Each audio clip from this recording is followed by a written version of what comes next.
Good evening, everyone, and welcome to Quick Care Walk-In Clinic at Med Park West High School football, presented by the Don Franklin family of dealerships. This is LakeCumberlandSports.com. Video tonight provided by Buffalo Wings and Rings. I'm Paul Wright, along with Mike Kerr and Dwayne Clark. First round of the playoffs. Pulaski County hosting the Warriors from Southwestern. Michael? Dwayne, it's got to be playoff time. It has to be. Because of the temperature. Yes. That just tells me it's playoff time. You realize when we started in August, it was like 206 degrees when we were out at Southwestern for the opener? Old to be there again. Oh, it's a little less than that tonight. Beautiful weather. Honestly, it's football weather. The field's in decent shape. There's no falling precipitation. It's not raining. All the rumors of flooding the field and stuff aren't true. This is it's going to be a pretty good surface. It will be a night where ball security may be important because this is by far the coldest night we've had so far. And not even close thus far this year. And we'll get to that keys of the game later. But we will. You're right. That's a nice way to touch, catching the ball, throwing the ball, whatever you want to do with the ball. It's going to be a hard ball tonight. I want to thank the good folks at Quick Care Walk-In Clinic, our title sponsor all season long. They're also the game sponsor here tonight at PC Stadium, and they've been down in the crowd handing out all kinds of megaphones and footballs, and they're doing it upright, and our thanks to them as always, and also to the Don Franklin Somerset family of dealerships, our presenting sponsor who's been with us all year long, and we appreciate them so much, and all of our sponsors. And as Paul said, this is the Buffalo Wings and Rings video game of the week. If you're down there and you look in the middle of the dining area over at some of those overhead screens, you might see two big old ugly guys that look like me and you. Trying to stay warm. We'll get football up there on the screen pretty soon, folks, as soon as we get this part of the show over with. You mentioned the fact that keys to the game, and we might as well go ahead and mention the Century 21 Advantage Realty Key Associates keys to the game. They're brought to you by Century 21 Advantage Realty Key Associates Realtor Beverly Withers. When you're in the market to buy or sell a home, be sure and call Beverly at 606-875-2398. I'm going to give you my keys early. Turnovers and attitude. That's hard to top, Mike.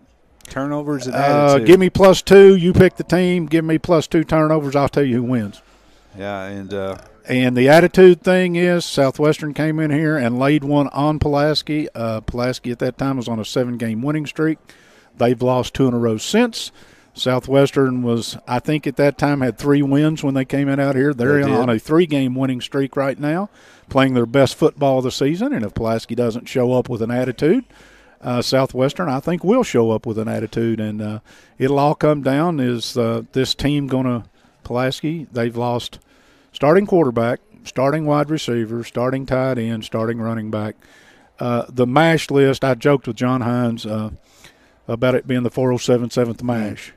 But you can't make excuses. This time of year, if you've got 11 standing up, you got to put 11 up and go play. And Southwestern, I'm sure, has got some beats and bangs that we're unaware of. But Pulaski had a rash of injuries, and they've got to find a way to play through it. They do. And you got a bunch of seniors on this Pulaski team that, 16, I think. Yeah, and you got to think about their pride. And, this is not just the first game of the district. It's against Southwestern, who beat you 2 weeks ago. Well, we've had a history. These schools, since the inception of Southwestern High School, are right at 500 against each other. John Hines coaching against Southwestern is right at 500 against Southwestern. We have seen some pretty good Southwestern teams lose to some not great Pulaski teams and vice versa. I've seen some games that going into them, I would have said not a chance, and then when they're over, you say, how does that happen? Yeah. And coming into the game 2 weeks ago, I probably would have said Southwestern's got to play a really, really, really good football game, and Pulaski can't play at that 30-point-a-game clip they've been scoring. Well, turned out Pulaski had some injuries, and they scored 7 points, and they lost in overtime. And that goes back to your key about attitude. Yes. Confidence, momentum. It's so huge in a football, and especially in a crosstown rivalry game. It just, the team that doesn't expect to win, or most people feel they won't win, they get some confidence, get some momentum. I mean, it just steamrolls. And wow, yeah, again, and it's going to be interesting because you can fake all you want to being ready to play. Yes. You'll find out who's ready to play about 2 minutes into this football game, and you'll be able to see that for yourself tonight, thanks to Buffalo Wings and Rings. And I had a chance to sit down with John Hines a little while ago. Paul Wright was on assignment, and let's just go see what the old ball coach has to say. And welcome back, everybody. The John Hines Show is officially on the air. You'll notice tonight Paul Wright's not with us. I'm Mike Kerr filling in, joined by Coach Hines. And Coach, good to see you. Well, thank you, Mike. It's always good to see you guys and Lake Cumberland Sports and all the things you do for us. Appreciate you all. Well, again, we'll talk a little bit about last week, a game against Tates Creek, and I don't know if you're going to start calling your team the 407 7th MASH unit or whatever, but I kept looking at the lineup, and there were a whole lot of faces that weren't out there last week. You're a beat-up football team, and were going into last week's game, and it kind of showed. You bring up an old reference there talking about the Yeah, MASH, that's an old one there. Well, I'm old. That, but, we did have a lot of guys that were banged up, and it all kind of steamrolled at the same time. But there's another side to the injury world in that a lot of guys get playing time and more playing time that they didn't expect, and it's a chance to grow depth and get better at different positions. And so it was an opportunity for a lot of guys to play. As you mentioned before we started the interview, guys like Brady Kane, young freshman safety on the field in that game. We had Skylar Sharp playing a lot at cornerback. Right. Evan Cherry playing cornerback, did a nice job and got the multitude of snaps at cornerback. We had guys up front like Jackson Whitaker playing some offensive guard and played most of the game there. Of course, Declan Hayes, excuse me, yes. My voice is going away. Declan Hayes, the freshman, playing center and played the whole game at center. Evan Cherry's playing some running back as well in place of Donovan Abbott, who we didn't even mention, who'd been out with an injury. So Jake Sloan out of the game very early on, so we've got Jake Shepard and CD, Kanan Daniels catching balls and making plays. So as you said, a lot of new faces and different names you were calling out maybe than what you had done most of the season, but it gives us a chance to really build our depth and hopefully improve as we go. So there has to be a silver lining in this, and there is. But again, what you'd like to have is everybody healthy and still getting them some reps. But things never work out the way exactly we planned. Having said all that, Tates Creek had a really good football team. Going into the season, I had heard a lot about Henry Clay this and Henry Clay that. I thought they were going to be pretty good. We've seen them. We saw Dunbar.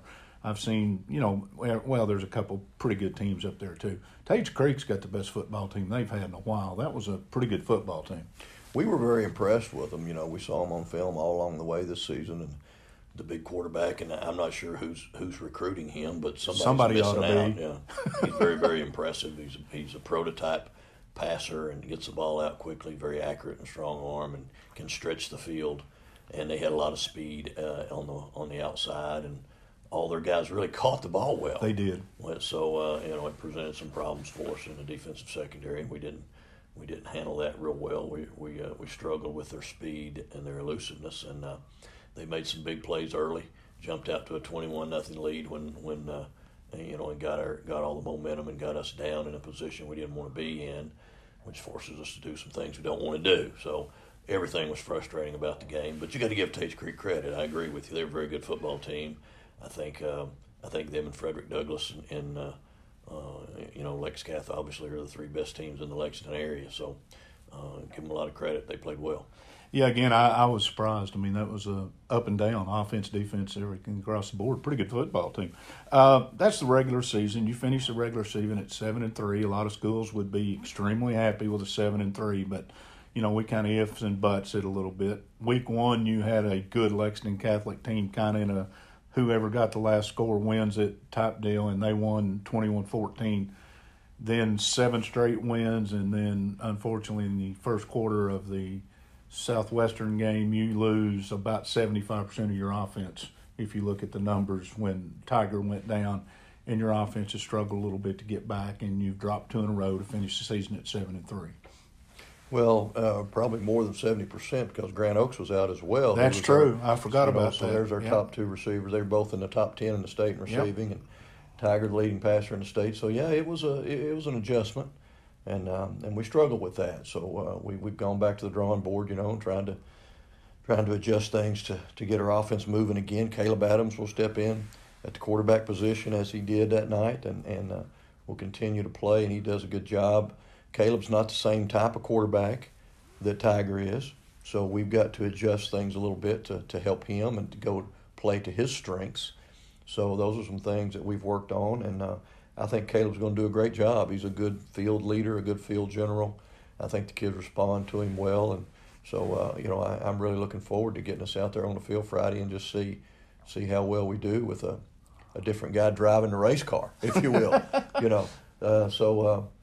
That's a big plus, and I think the kids will respond well. I think they're excited about playing, and as you said, Mike, we pointed this out to our players. If we could all go back to summertime before the season started, and I told our team this, if we could look in the crystal ball and see what it's going to be like, if I could tell you at the end of the season we're going to be 7-3, ranked in the top 10 in the state in Class 5A, number 1 seed going into the playoffs, I think you'd be pretty excited about that. I would agree with that. And again, that's going to put a bow on the regular season. We'll get ready to talk a little bit about tonight's opening round playoff game against, oh, by the way, Southwestern. We'll be back in just a moment with John Hines.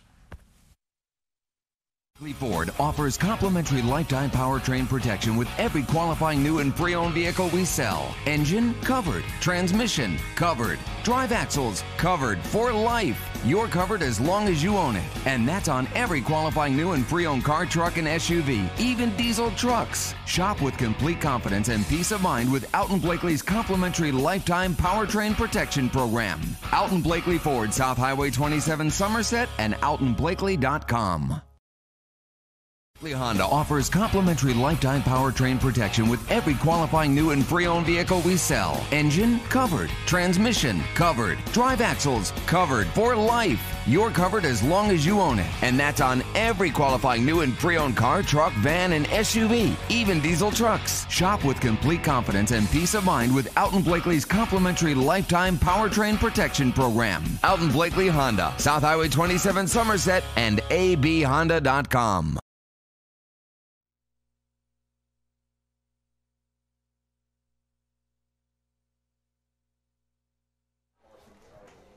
And welcome back to our pregame show. Mike Kerr, Dwayne Clark from the frozen tundra of Pulaski County Stadium. It's a brisk night. We've touched on that. We're in a climate-controlled press box with all the windows out, so you all can see the football game with us. So we're not down there on the field, though, and we appreciate it. Coach Hines, we talked a little bit about last week. He was a little reluctant. I said, do you want to talk all about this week's game? And he said, no. He said, let's just stick to normal and do things the way we do, and we'll hear another segment with him here in a few minutes. But you've got a team tonight that I think you will see is their senior leadership on this football team. Or are they ready? Now, it may not be their choice. They may come out and play great football and still get beat tonight. Yes. But if Pulaski comes out, I would expect this bunch of seniors to come out and lay it on the line. Well, I think, they've had a couple weeks for this to sink in and get used. I mean, not you don't get used to it, but after doing what they were doing 7 in a row and then have these injuries hit. But they've had 2 weeks of practice now, basically with the same group.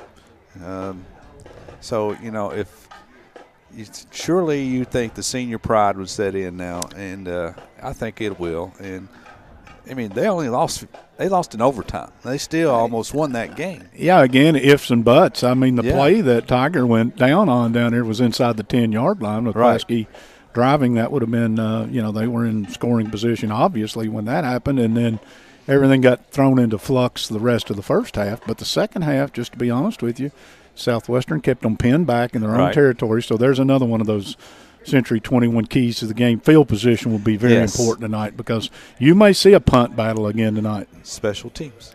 Special teams may be special tonight once again. If you're Pulaski County, you kind of know what Southwestern's going to do. Yes. And they know what Pulaski's, so it's that's the familiarity thing that we've talked about. But if you stop Southwestern's run game, we said last week if they have to throw it very much, it's not their advantage. But they completed half their passes.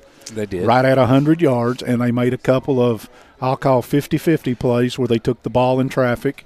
And those kind of plays can't all go one way tonight, or whoever gets those kind of plays, if they stack up primarily on one side, is going to win this football game. Southwestern came into that game, with, as I mentioned, or we mentioned, with a chip on their shoulder. And, they had something to prove. They had nothing to lose. the district pairings were set. Yeah. So, they come in as the underdog. I think maybe it's a different approach tonight. Pulaski, everybody's probably writing them off. Well, I think it is. If you listen around the state, I've already read the obituary. Yeah. So Pulaski's football team has been sort of counted out already. By the way, we want to thank everybody who's listening to us tonight. I think Mr. Cherry down in Russell Springs might have a birthday. He might be 75 years old, Tom Cherry, if I'm not mistaken. And we're going to shout out to him. And if I got the age wrong, forgive me. But that kind of was floating around up here a few minutes ago, and we wanted to give you a shout out.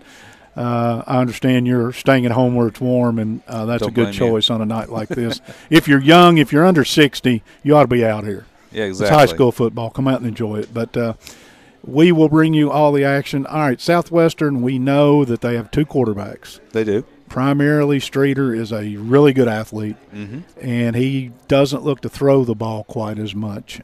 Burton throws it a little more maybe, but really what they're going to look to is they're going to look to Wright and Doan, and my memory is failing me right now. The Barnes. Third, yes, thank you, Barnes, the third running back. And that's primarily where their yardage is going to come from.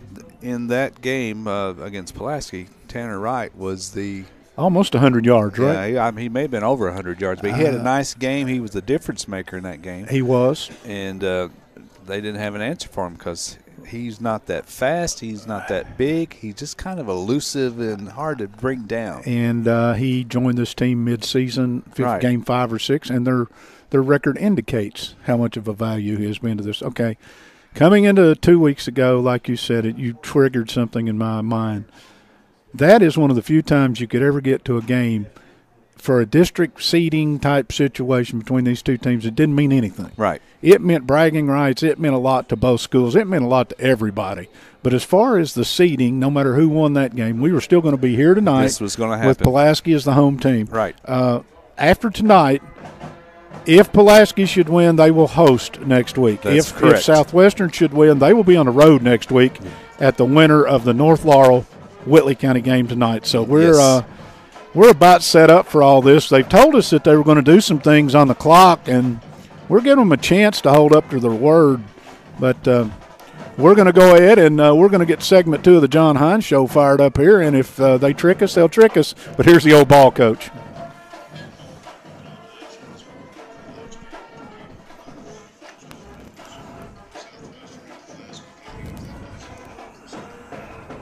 The playoffs, and if you win tonight, you're at home again next week. There's just a lot of stuff on the line tonight, and against a team that 2 weeks ago, a lot of things happened, and you ended up losing overtime 15-7.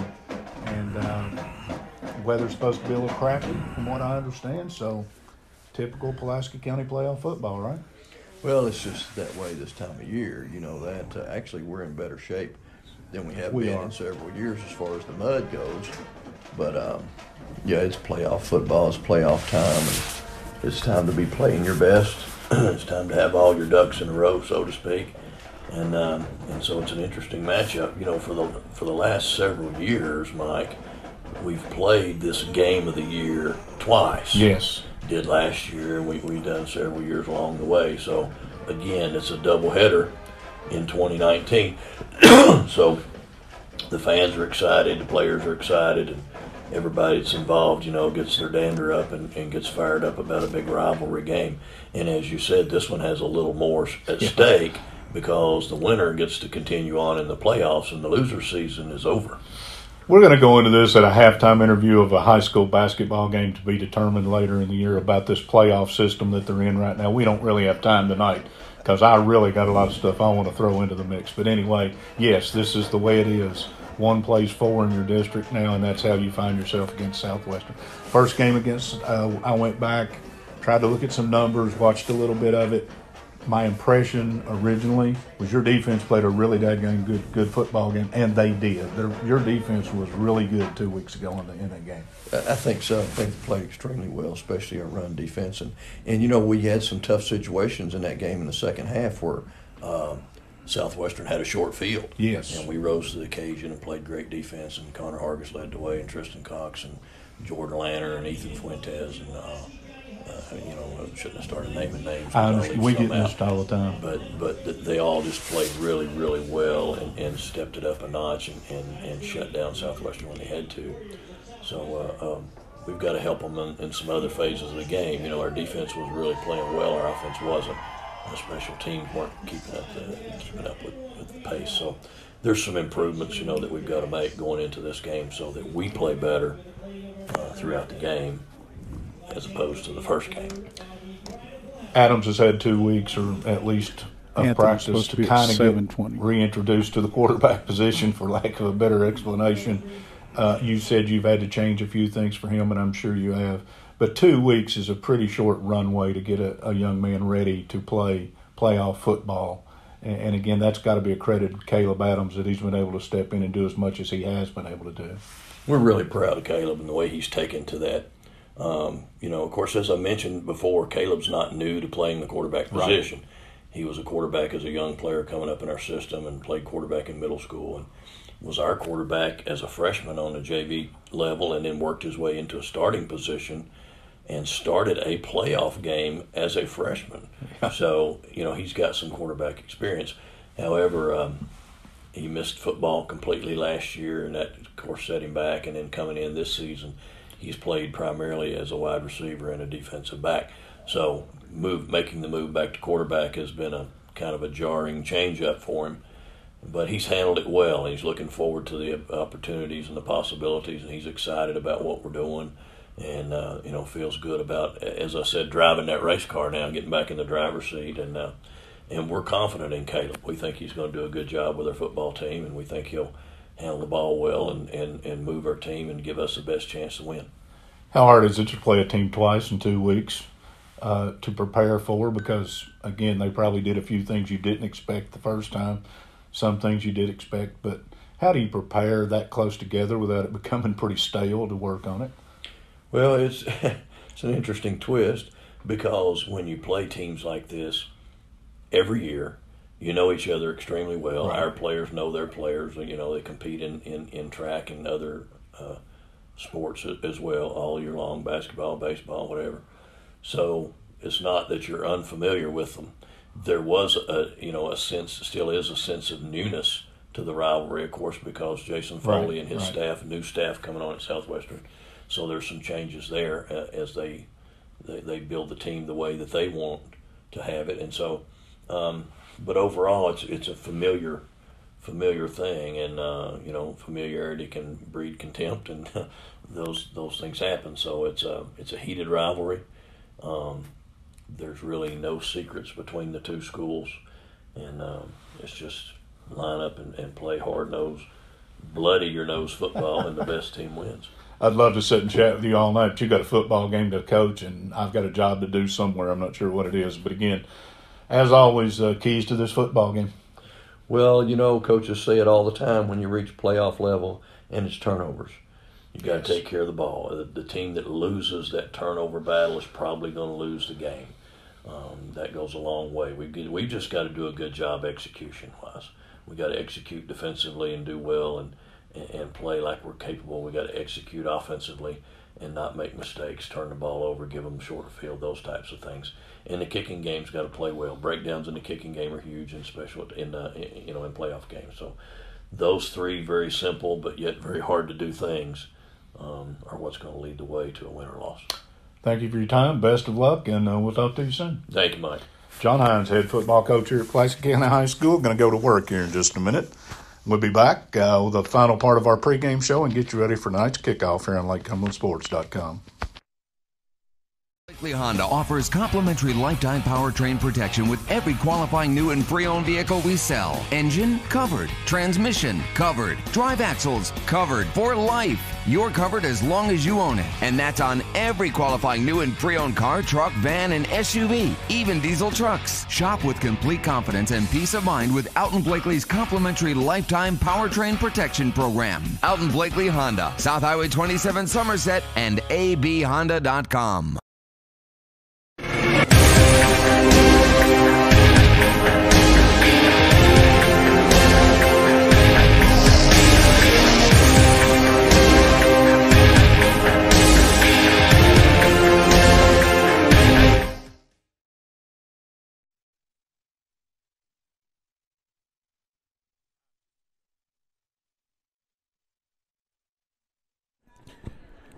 And welcome back to PC Stadium, where we are just minutes away from opening round playoff action here tonight. Pulaski County and Southwestern, too few money.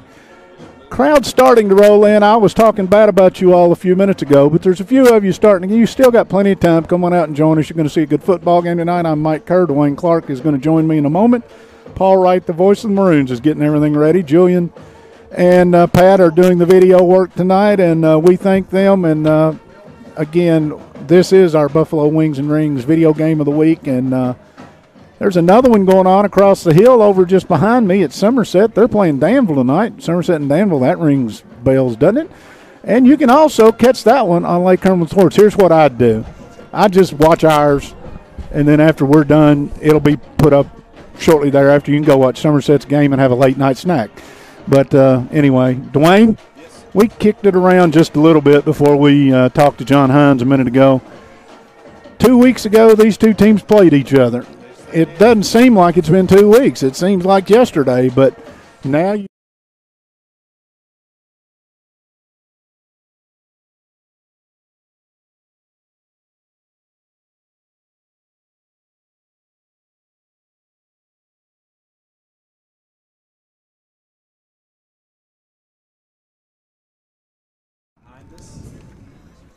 Nothing we can do about that.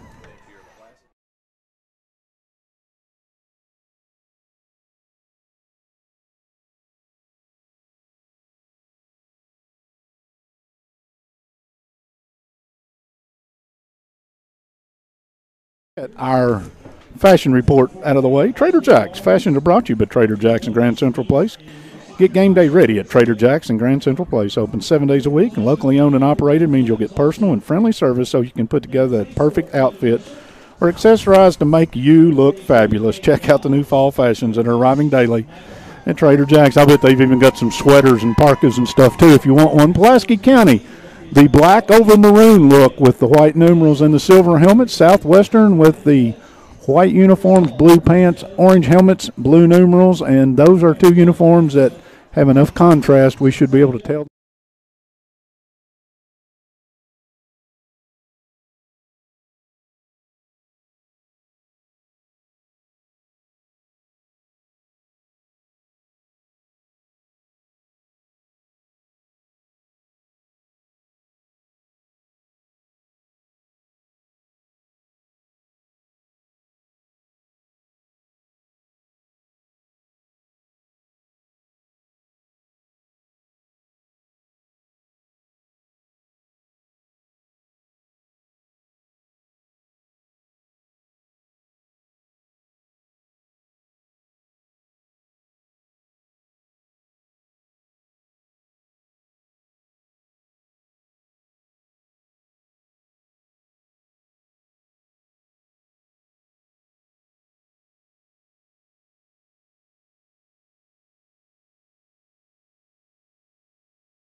Xavier Streeter, Connor Crisp, Justin Vaught, maybe some Kenny Robinson in the backfield. Austin Barnes with Tanner Wright and some Chase Doan. The quarterback is Blake Burton. 8 seniors, 2 juniors, a sophomore. They go 240 across the front. For Pulaski County on defense, Ryan Dye, Jordan Lanner, Devin Tolson.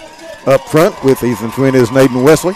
Chase Parmalee, Tristan Cox, Connor Hargis, and Caden Dobbs at the backers with some Leighton Abbott and some Evan Mercer. Zach Huff.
in this. Well, a lot of them did, but they defended what we take for granted. Paul Wright, that's the end of my speech. That's fine. If We're good. you're ready to go, but I do say something nice about them. Absolutely.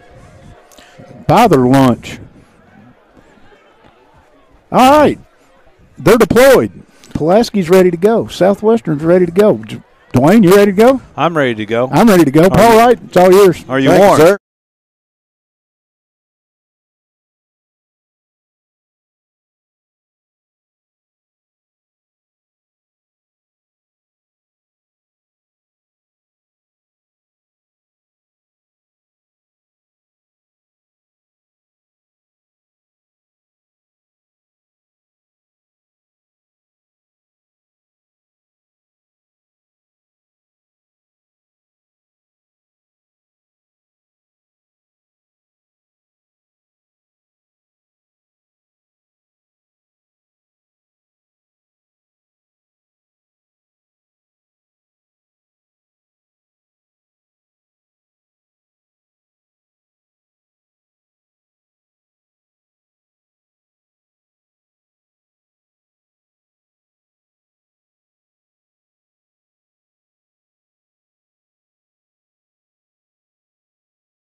Wave at him then. Yeah. Hey, Pat. Well, Hey, Madeline. Madeline's ready for Christmas. She thought it'd be warm up there. Yeah. Oh, no. Look at you. 2 wide receivers, 2 tight ends, and straight back is Burton. Fires it off to the right and overthrows his receiver up at the 40-yard line. That was Doan, and it will be 2nd down and 10 as that one was about 2 feet high. I like the idea because you had zone in space in single coverage, and Right. that is a mismatch. And the ball was just airmailed. It was. Southwestern now a little bit behind the chains on this first play. Yeah, that did surprise me that they threw on 1st down, but I think that was the key. They were trying to surprise Pulaski. Yes, they were. Same formation. Tanner Wright to the left of Blake Burton. Hand off to Wright, hit the hole, and gets hit. He might have gotten to the line of scrimmage. Chase Pomley got in there and messed it up. And then Fuentes and Ryan Dye tripped him up at the line of scrimmage. It will be 3rd down and 10.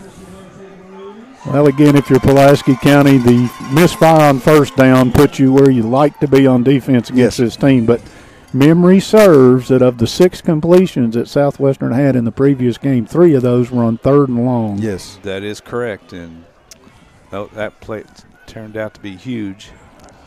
And this is, and I hate to say it this early, but this is a huge play. From a momentum standpoint, Yes, it it is. is. Yes. Streeter comes to the left. They've got a full house backfield. Burton straight back to throw, getting pressure. Will cut up the middle. Will be hit and dropped at the 38-yard line. Trying to find you a number, partner. Lanter. Yep. Jordan Lanter got in to make the hit as they flushed Burton out of the pocket with pressure and able to get 4 yards as Burton, but it is 4th and 6 from their own 39. Brainerd will check in to punt, and deep for Pulaski County is Evan Mercer. Well, if you're Pulaski and you scripted your first series, that was pretty good.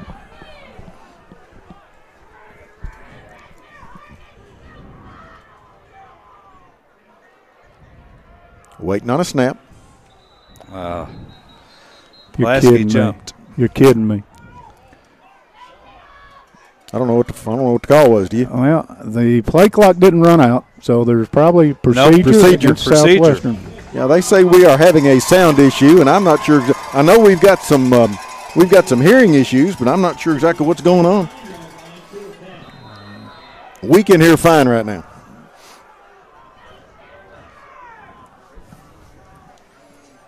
Again, Brainerd from the 15. Mercer in Pulaski territory to 35. Ball back to 34.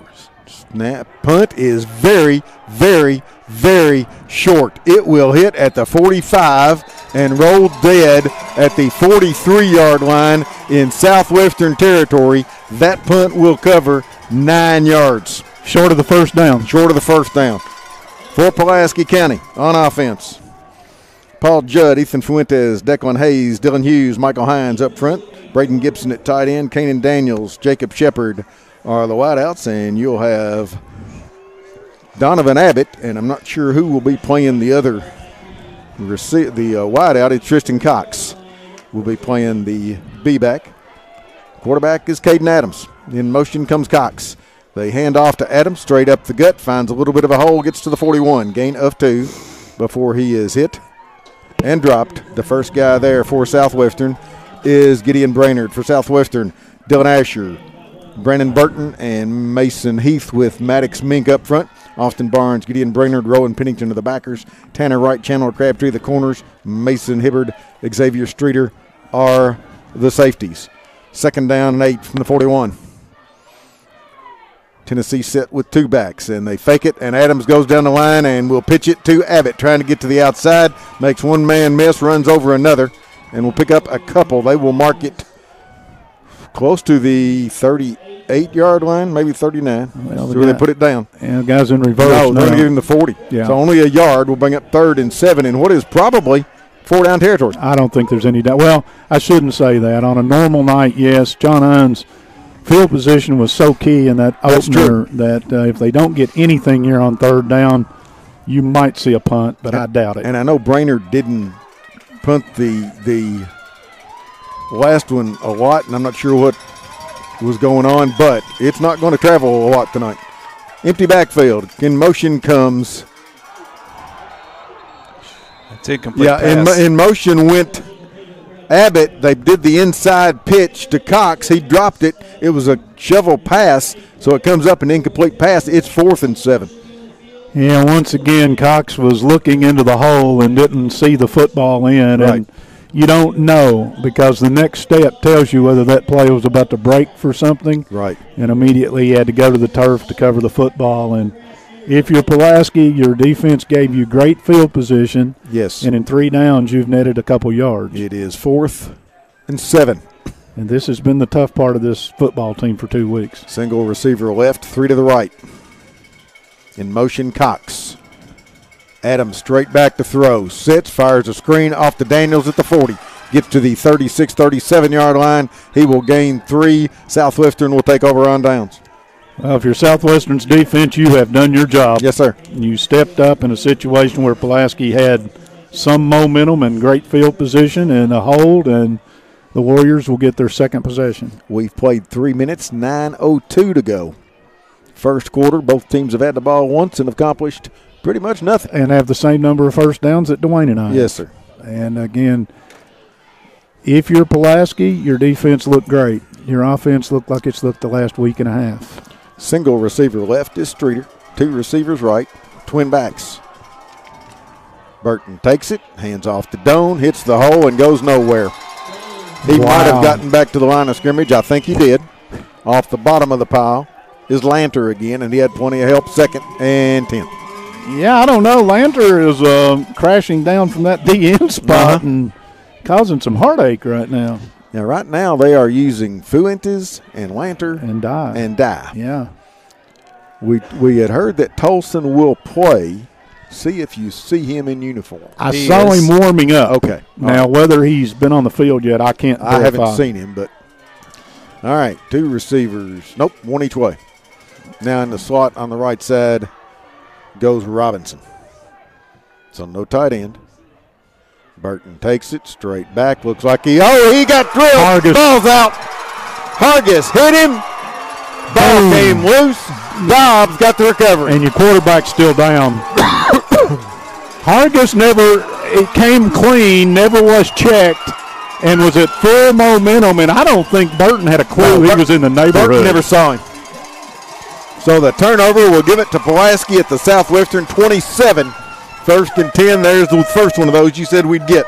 Well, again, if you're Pulaski's offense, you have to find a way to put points on the board.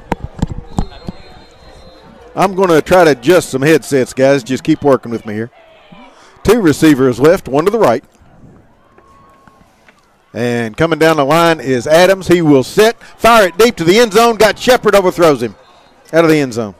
Yeah, a little RPO action there. The line stays at the line of scrimmage, and the quarterback floats around and starts like he's going to run, pulls up short, throws it deep, and that was triple covered. Yes, sir. I don't know if somebody had watched that in advance. It's the first time we've seen it this year, but Southwestern was ready for it. It may just be the equipment's cold, Pat. All right. 2nd and 10 from the 27. Now we're having a little bit of audio difficulty, but we'll work through it. 3 receivers left, tight end on the right, and the back is Abbott on 2nd down and 10. Pulaski went for the home run on 1st down. And Adams fakes it, keeps it, is hit in the backfield, and he will go down back at the 31, 32-yard line.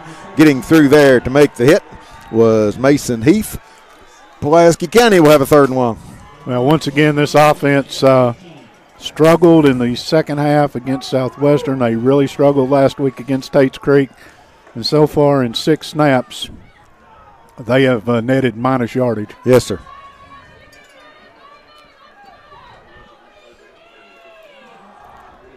Single receiver left is Daniels. 2 receivers to the right. Mercer is in the backfield on 3rd and long. Straight back is Adams. Throws it over the middle. He's got Gibson. 30, 25, 20. Breaks the tackle. 15. Down inside the 15-yard line to about the 12 before he is brought down. Pulaski County will have the game's first down. That's another in Federal Credit Union 1st down, and they are in the Rick Barker red zone. Josh Walden with a stop. The ball at the 13, 1st and 10 Maroons. How about that effort? Yes, sir. 7:13 clock running. 7:09 to go in the first quarter. First down of the game. Yes.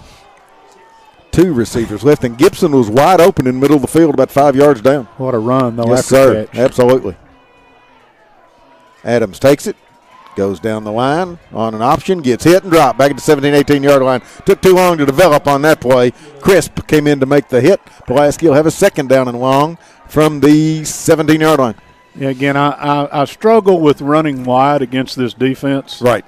Their linebackers are small and quick on the outside. Right. And, again, maybe they thought they saw something, but that time you're depending on your quarterback to beat a linebacker in space out there, but not real space, if that makes sense. They could be trying to set something up. Remember the little shuttle pass coming back the other way. Certainly. Yeah. But that didn't work. 2nd down and 14. And they take it, hand off to Cox, wades into the hole, gets hit, got nothing. First guy there was Kenny Robinson. It'll be 3rd and long. And once again, too slow in developing. I mean, you've got penetration on every play by the Southwestern defense. And right. If you're the Pulaski offensive line, either they're confusing you up front with your blocking. Pulaski's a zone blocking team. Right. That's just a hat in front of you is what you're running into. And right now they are being beat at the point of attack. Yeah. Cox tried to bounce it, but there wasn't really any place to go. 3 receivers left. Nobody wide right. Gibson, the tight end, is over there. The back is Connor Hargis. And Adams takes it, gets pressure, sets up, fires it off in the flat. Incomplete and almost picked off by Rowan Pennington. Should have been. Yes, sir. So it will be 4th and long. You got the ball 1st and 10 down around the 13-yard line, 12, 13-yard line, and now you're faced at 4th and, 14? Right. 2 golden opportunities for Pulaski County, and unless they pull a rabbit out of their hat right here, they're going to come up dry for the 2nd time. Right. The only good thing is field position has been in their favor so far. They're playing in the southwestern end of the field. That doesn't get you any points. No. It is now 4th and 14. 3 receivers left, 1 to the right. Pulaski in a 4th and long for the 2nd time, and we get whistles. Play clock. Delay game against Pulaski County will cost them 5, back them up to the 22, and it'll be 4th and longer. They've got to get to the 3 for a 1st down. Yeah, when you had it down around the 13, you get to thinking, well, that's a 30-yard field goal on a cold night. And now you've taken all those points off the equation. Now it's how many plays do you have in your book for 4th and 19? 3. Okay. I'm just guessing. I don't know. The back is Abbott. Again, 3 receivers left. Gibson to the right. Adams takes it, comes down the line, tries to pitch it to Shepard, pitched it behind him. Southwestern's going to get it. They would get it anyway. Yeah. That was going to be some sort of reverse. I don't know if there was going to be a pass on the back end of that or not, but the pitch was off the plate, low and inside. Was it Barnes or Brainerd? I'm not sure who came up with the football. Again, doesn't matter. Yeah, Southwestern was going to get it regardless of what happened there. Turn it over on downs. Yes, sir.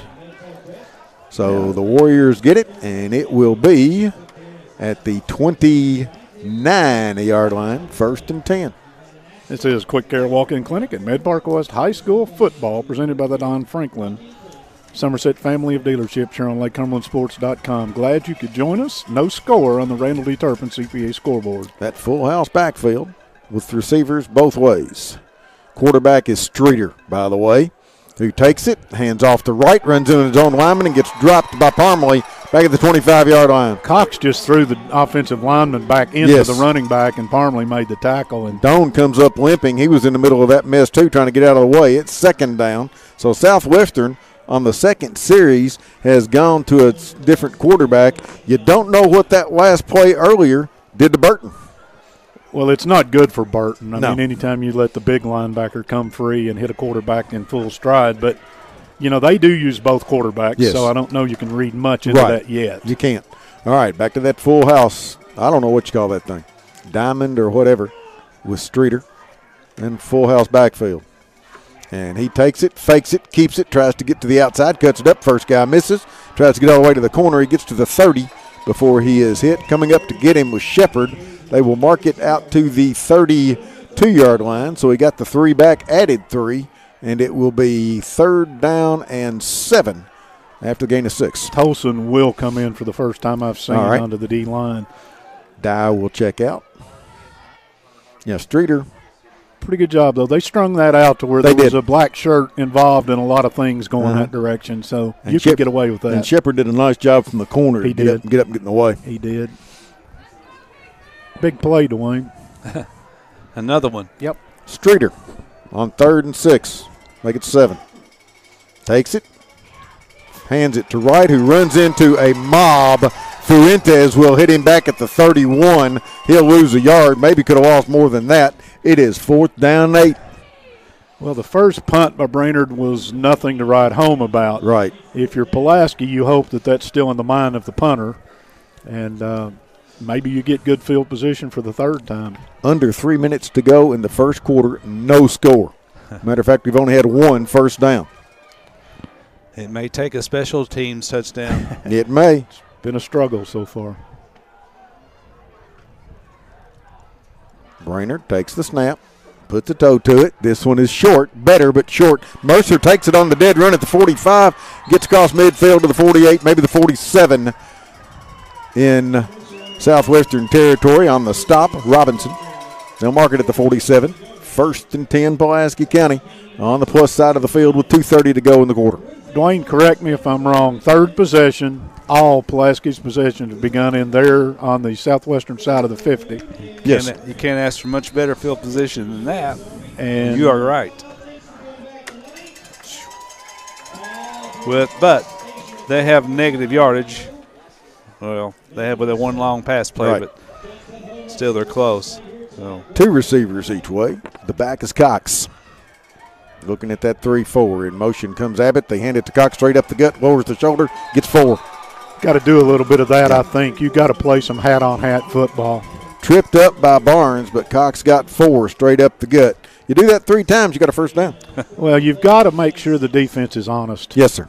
And if you can run between the hashes, then maybe you've got stuff you can set up around the edge. But I think you have to establish the fact that you've got a 235-pound running back and you're willing to give him the football. 2 receivers left, 2 to the right. And Tennessee set with Cox and Abbott in the backfield with Caden Adams. Caleb Adams. I think I've said Caden a couple times. I apologize. Hand off to Abbott. Decent hold. Gets down to the 41, maybe the 40, before he is spun down by Pennington. They will give him the 41. Gain of 2, 3rd down and 4. It looked like that time Cox got a kick-out block, and Abbott decided to go right instead of follow the lead blocker. Yes. Looked like there might have been 3 or 4 more out in front of that. But, again, I'm up here. It's a whole different situation down there. Yeah, you got a pretty good view right here. Yeah, and I've got a monitor and all kinds of stuff up here. He's in traffic. Yeah, he's trying to figure it out. 2 receivers left. 1 right. Tennessee set. Backs run into each other. Adams drops the football, gets drilled, and Southwestern may have it. They do.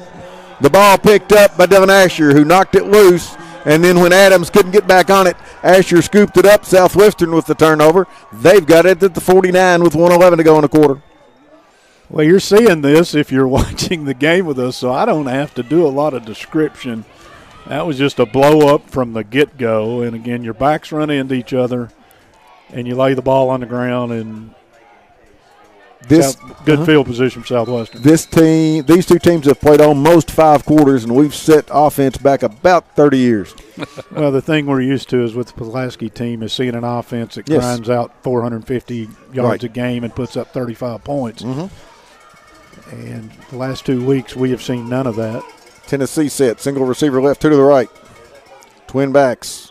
Burton is back at quarterback. He will hand it to Doan, who is trying to get to the outside, and will cut it up and get to the 40. He will get to the 30 and will be hit and dropped about the 25-yard line. We got a hold. Yeah, I saw it. I didn't know if the flag was down or not. I saw the hold on the corner. Parmley was tackled on the edge, and that one's going to come back.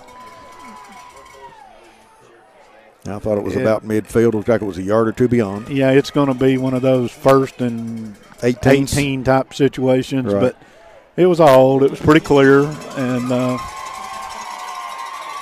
but what you've got to worry about is the time you don't get that call and Doan gets to the edge. Right. Because he's got home run speed.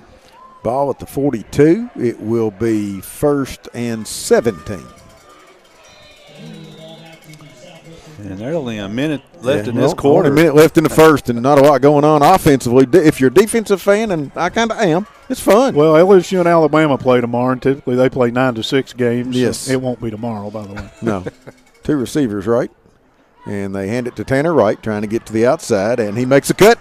Found the hole, 50, 45, 40, and run out of bounds inside the 40 at the 39-yard line, and there's another flag. Well, it's a hold against the wide receiver on this side. It's going to come back, and it's going to be first. It's going to be first and about 8 or 9. 8, yeah. Yeah, something in that neighborhood. So they will give him to the 39, and then you will take out 10. It's going to be 1st and 8. All right.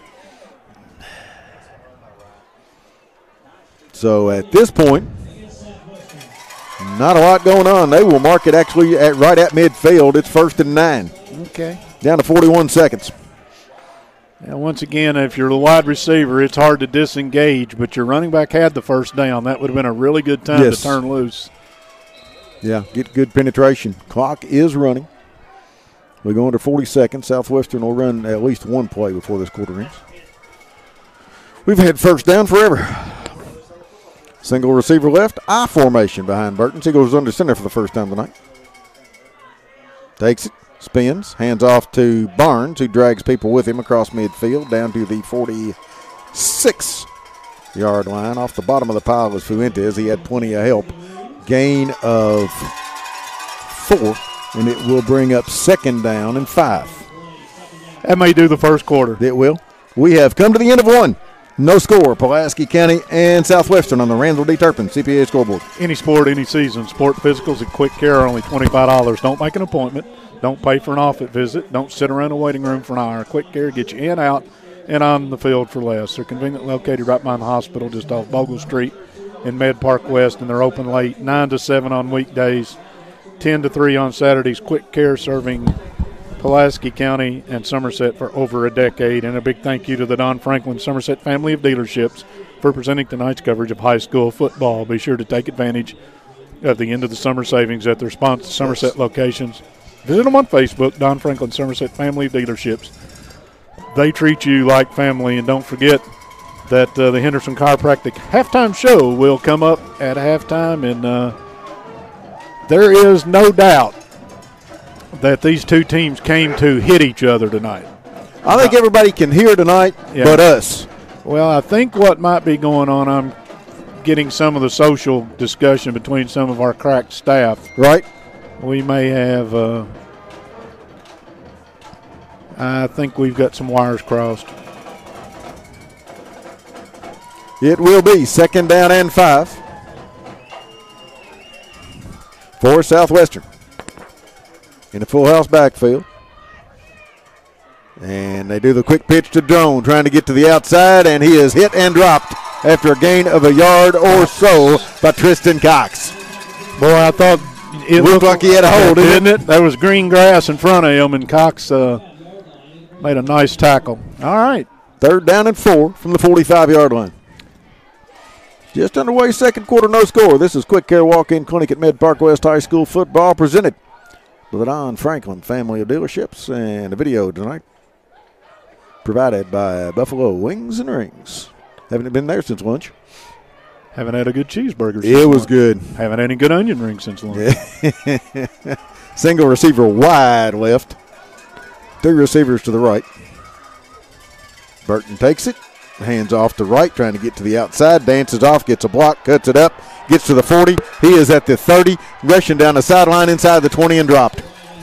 Nice block. Looked like Shepard might have been back there. Dobbs was back there as well. I don't know who made the hit, but Southwestern in business with 11:02 to go, first half. Ball marked at the 15-yard line in Pulaski territory. Well, 2 holding penalties brought back those wide runs, but that time Wright got the kick-out block, and there was a wide lane to run in out there. If you've got a receiver as wide as they sent that one to the left side that time, I don't think Burton can throw it that far. Well, you can give. I don't send a receiver. I don't send a defender with you him. can come 10 yards toward the numbers and still get to the football. Absolutely.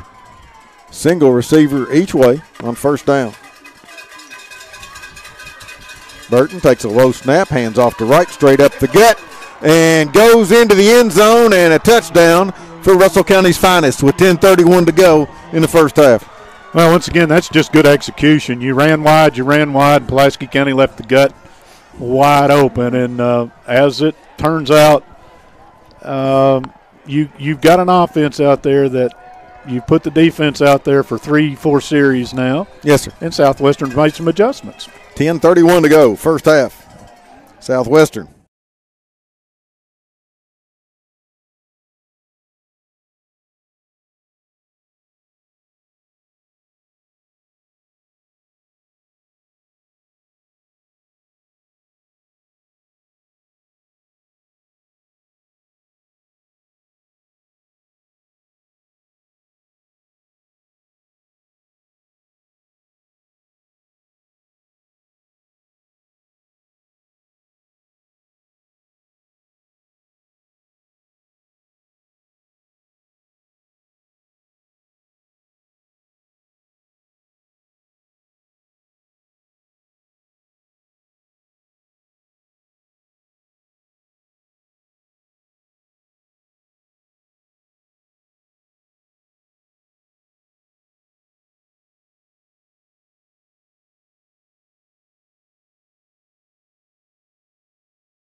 Single receiver left, 2 to the right. Twin backs.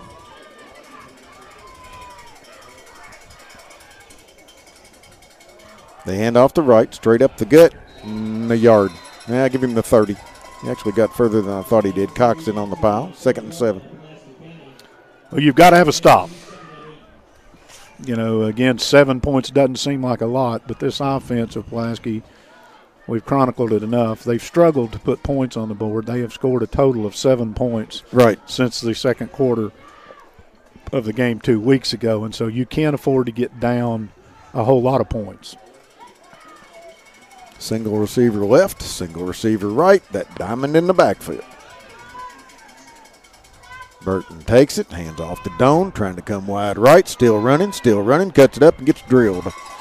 Evan Mercer came up to make the hit a couple yards downfield. We'll bring up 3rd down and 5. Good defense. Yes, they'll mark it at the 28. Yeah, Pulaski County filled most of the holes, and then Mercer came on through the gap to make the tackle. Probably what that tells me. The guys up front occupied everybody, and nobody could get to the second level and jam up the linebackers flowing with the play, and that's why that thing looks as good as it did.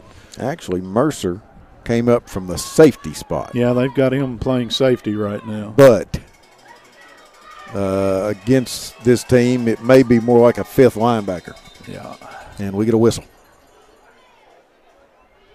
Timeout, Pulaski County. That is a Toyota of Somerset timeout. 8:13 to go, first half. Southwestern 7, Pulaski County nothing.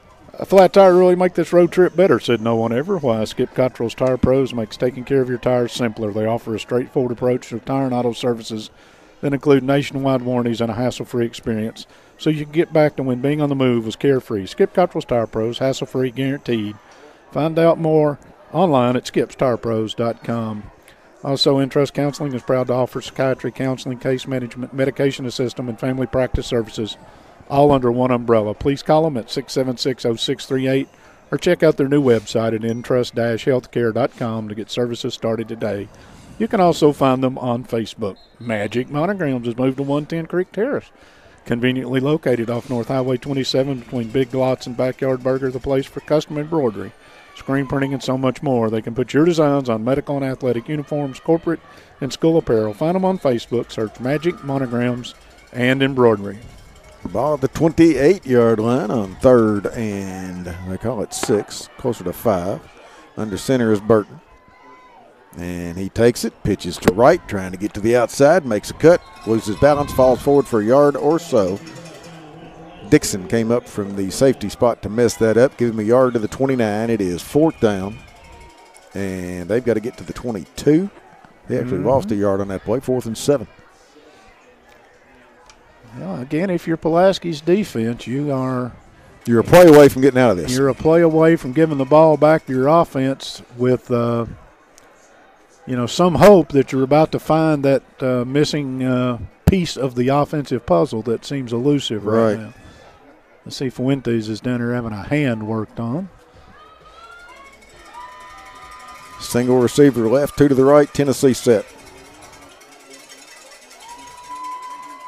Burton takes it, straight back to throw, sets, dumps it off. Right is wide open, cuts it to the side, is hit and dropped at the 23-yard line. Pulaski County should take over on downs. That should be about a yard short. Yes, it's at least yard, maybe 2. Well, then in that case it should be turnover on downs. Yes. And Pulaski's defense in the first game between these two teams showed up and did a great job. Yes. So far, they're keeping Pulaski in a football game. Absolutely. So 1st and 10 for Pulaski County. 7:14 to go in the half. They trail it 7-0. The Randall D. Turpin scoreboard. This is Quick Air Walk-In Clinic at Mid-Park West High School football. First round of the 5A playoffs. North Laurel and Whitley County playing tonight. That's at Whitley, isn't it? It is, and the winner of this game gets the winner of that game next week. We'll let you know where, depending on who wins. Correct. 2 receivers left, 2 to the right. In motion goes Cox. They hand it off to Abbott, straight up the gut, 25-30, out to the 34-yard line. Hit and dropped by Robinson, but that will be an L&N first down.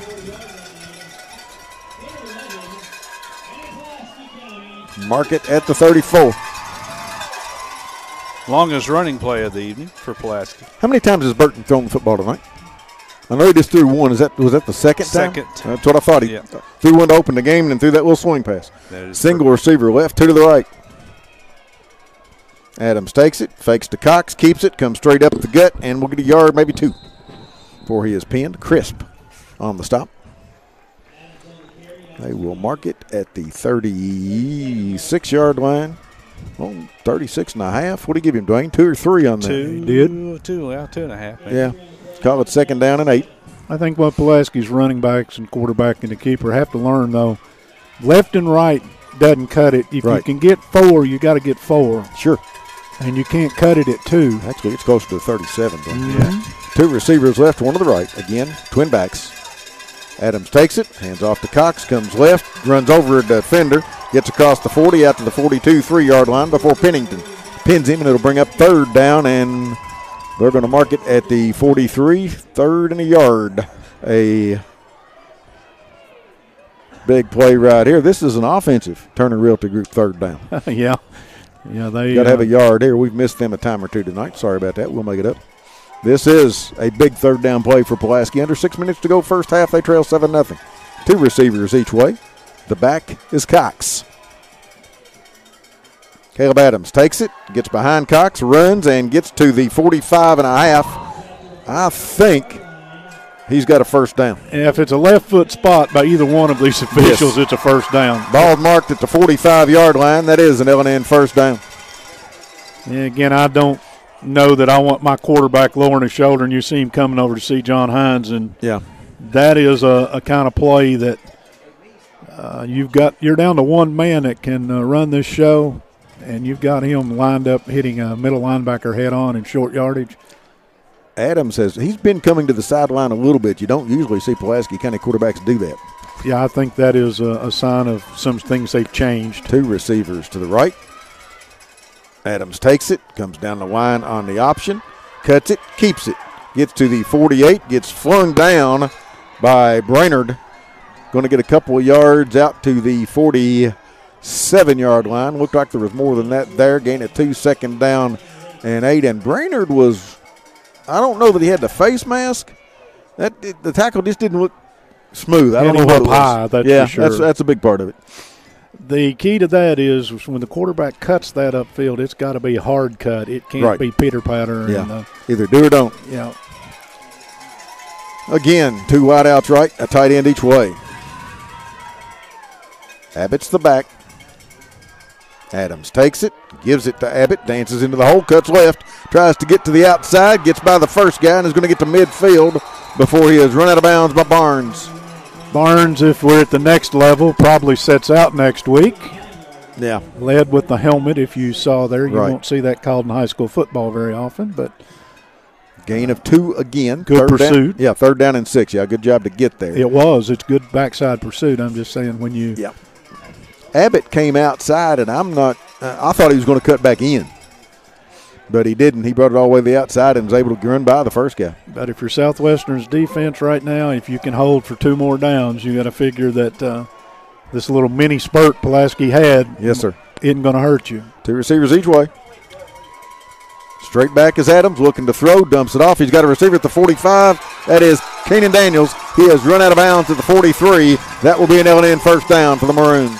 You like that. That's a little bit of that RPO-looking action. Right. The quarterback has the ability to run it or pass it. Your linemen stay within the restricted area of the line of scrimmage, and your tight end's actually running about a 6-yard route.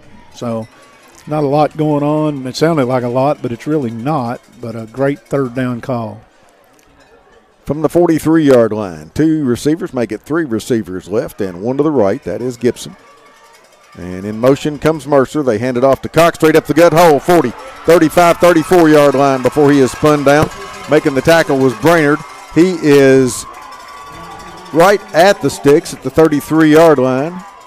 And it will be 2nd down. And nope, they're going to measure. Yeah, the white hat said, "It's not cold, I'll measure." Yeah, let's take a while. At White's Cabinets, they provide their customers with friendly service. They value your business, and it's their mission to provide reliable products and services. The courteous and professional team at White's Design Cabinet Center can turn your vision into reality. Visit the White's Cabinet Design Center on the corner of South 27 and Slate Ranch Road learn more about what they can do for you. They didn't measure. They give it to Cox. He runs over a defender, stretches the ball out to the 31. The guy got him was Burton, but he ran through Burton just enough to pick up the first down at the 31. That's an L&N first down. Dwayne looked over at me when they got ready to measure and said about 4 inches short. And then the official looked at it and said, nope, it's short. 1st and 10. Well, he heard Dwayne. Yeah, I guess he did. They're kind of on the same wavelength, I think. 3:42 clock running first half. When did we learn to not argue with him? Years ago. Years ago. Or he decided it's too cold to fool with that. Well, that's it. That would have been my call. 2 receivers right, tight end each way. And Adams hands off to Cox, dances into the hole, and will drive to the 30-yard line, pick up a yard, 2nd down and 9. He might have gotten just inside the 30. Now you're seeing Pulaski County with a whole lot of people playing in a lot of places. Hargis is at tight end in a lot of these sets right now. And this is necessity. You've got people who are out there, they've taken a few snaps over the years in some of these positions, but it's not where they play. No, I think I saw Christian Slavey in at tight end. As a matter of fact, he's there now. There right now. 2 receivers to the right, tight end each way. And Adams fakes it, dances into the hole, and gets drilled. He will lose a couple. Again, trying to go wide, and that's a 3 white shirts, 1 black shirt blocking out there situation. 3rd and 11. 2:35 and counting first half. The negative plays have really hurt Pulaski, the minus yardage plays, because you've got a little bit of a drive, but you don't have that 15, 18-yard route you can run to Sloan as you normally have him in the lineup. And those 3 and 4 or 5 yard loss plays are critical right now. Hargis is in at the running back. Shepard left, Cox and Daniels to the right, and now Cox comes in motion.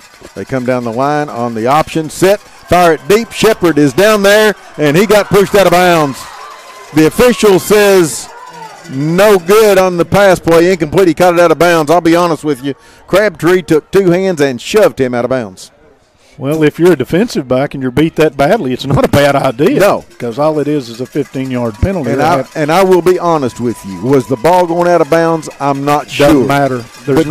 But did Crabtree take 2 hands and shove him out of bounds? Yes. Absolutely. What I'm coming at is there's no uncatchable rule in high school football. No. Brings up 4th and 11, though. It does. Cox in the backfield with Caleb Adams.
Results for you. Visit them online, FordBrothersInc.com. Ford Brothers Auctioneers, selling the country since 1965. When you go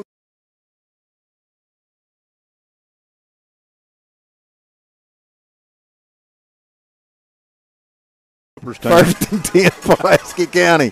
Sound like me tonight. Adams rolls left, steps up and is hit and dropped. You have no and that's timeouts. the one thing you could not let happen. Back at the 20-yard line, Pulaski County quickly trying to get in position. You had to throw that one away. 14 seconds. Pulaski's still got a receiver. Yeah, Hargis. 10 seconds to go.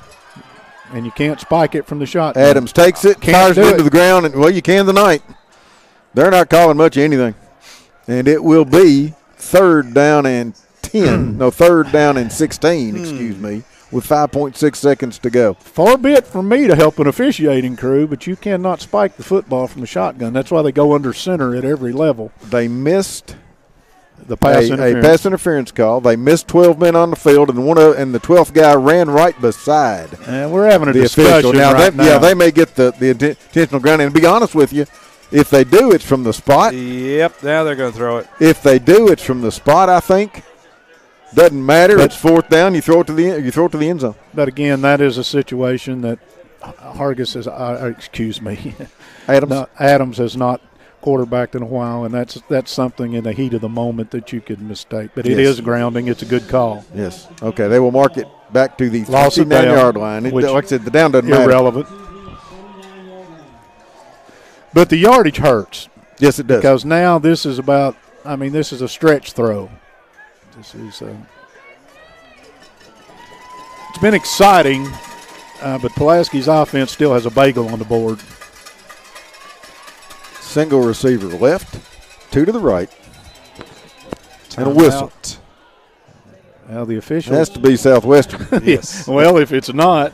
A Toyota of Somerset timeout. You got me doing it. 5.6 seconds to go in the half. 7-0 Southwestern. Elmer Fudd. Since 1920, Citizens National Bank has been located on the Fountain Square in downtown Somerset, and it's been their home for nearly 100 years. Lots of their customers live and work here.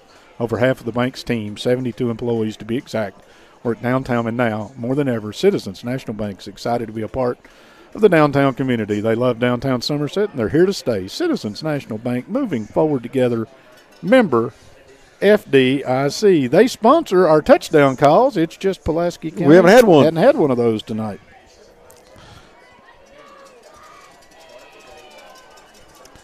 .6 seconds. I'm sorry. Receiver down the middle.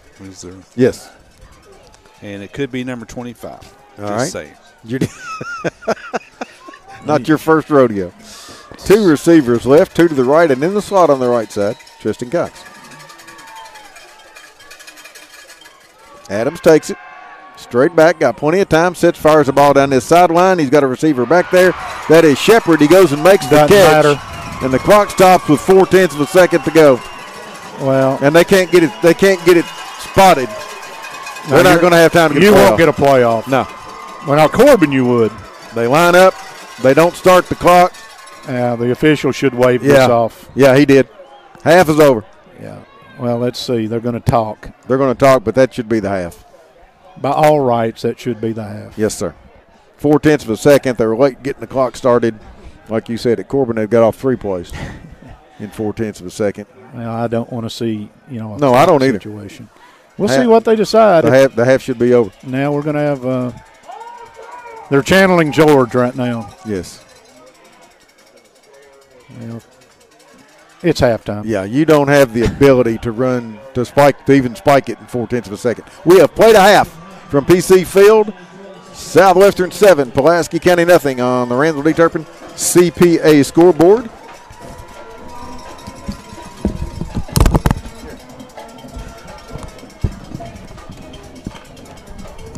Sorry about a little bit of delay right there, and I will give you a scoring recap. This is Quick Air Walk-In Clinic at Med Park West High School Football, presented by the Don Franklin family of dealerships. Video tonight presented by Buffalo Wings and Rings on South Highway 27. And in the first half, the scoring came at the 10:31 mark in the second quarter. Southwestern's Tanner Wright with a 15-yard run. Max Brainerd tacked on the PAT, made it 7-zip, and we've been that way ever since. And for halftime, Mike Kerr and Madeline Dudley right now. It's beginning to look a lot like Christmas. Hi, Madeline. Hello. I saw your Instagram this afternoon. That was pretty cool. Yeah. All right. You like football in August when we had beach volleyball weather, or do you like football in November when we've got some sort of polar thing going on here? I kind of like it in the middle, I think. I think I'm more of a fan of it when it's, like, cold enough to put on a jacket, but I don't like it like this at all. I got hot hands everywhere I can put them, and I have so many layers on that I'm surprised I can sit down, but I'm warm. I haven't been out in the crowd since before the football game, obviously. Pretty good crowd here tonight or not for the weather?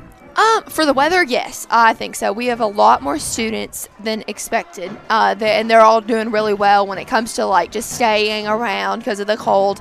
There's a lot of families, a lot of people on both sides, but I think there are some Southwestern people on our side. But it was a better turnout than I expected just because it is so cold tonight. So. All right, last week we were talking about National Honor Society, and I congratulated you on that thing. Yes. Now I see that you've started a fundraiser, then you guys are working. So I'm going to give you a minute to promo that and how they can get a hold of you. So essentially, we're going to do two different kinds of fundraisers. So we're going to do one at the elementary school, and then one is open to the community. So the community is welcome to donate anything to it all goes to the Hope Lodge. It's me, myself, Caroline Oakes, and Aaron Atwell are all doing this. We have a project that we collect all the funds. We're actually collecting money right now. So you can donate anything to the school lobby. You can drop it off, and they'll tell me, or I can come pick it up from you. They're just looking for snacks, paper products, just a few, like, everyday tools and stamps to try to keep in contact with other people.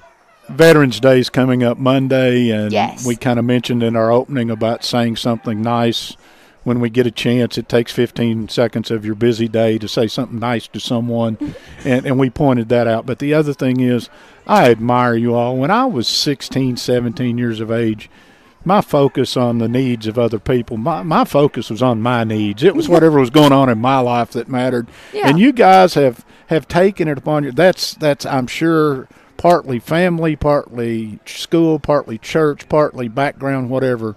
But you guys take an interest in a community in a way that I'm just in admiration of. My daughters did, and you guys are doing it. And it's when you take bad raps, your generation, yeah, they ought to be giving you some kudos for that kind of stuff. You guys care about a lot of stuff. Well, thank you. Yeah, I seem to think that we care more than people give us credit for, and we're just excited. We love taking supplies up there. We do it a lot.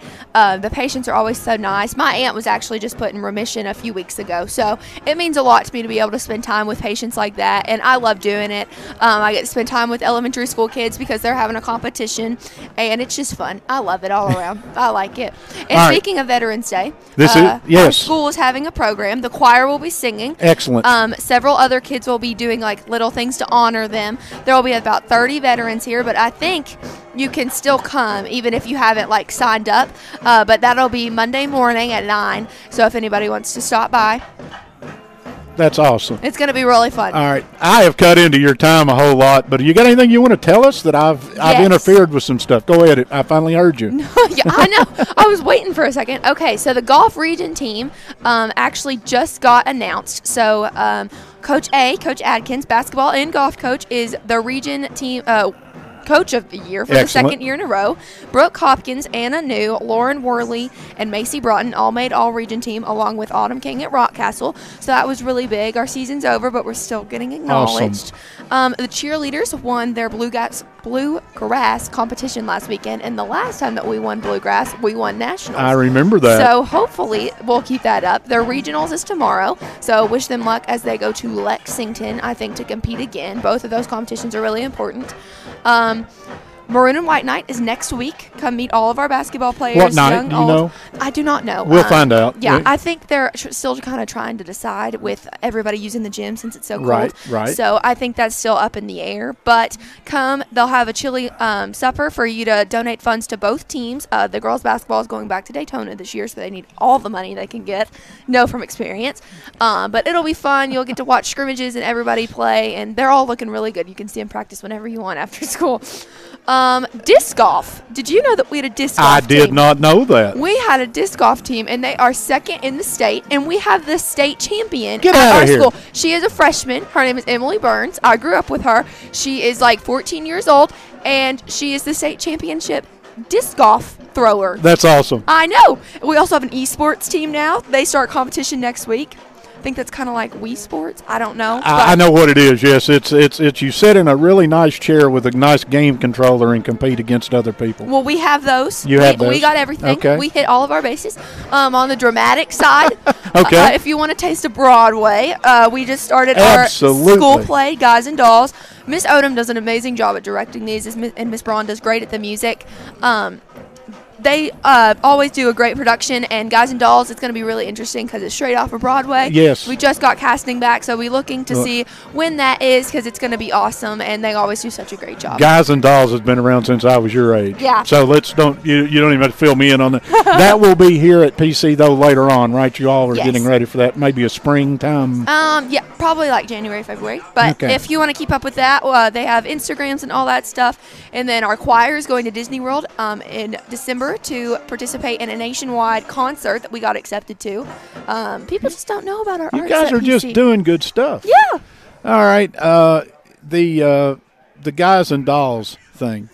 That will be open to the public, I assume. I mean, it will be Yes. like a presentation that people can come to. Yes, I'm pretty sure there's 3 shows. Three shows. If I remember correctly, there's one for the school, and then there's 3 throughout the weekend after that.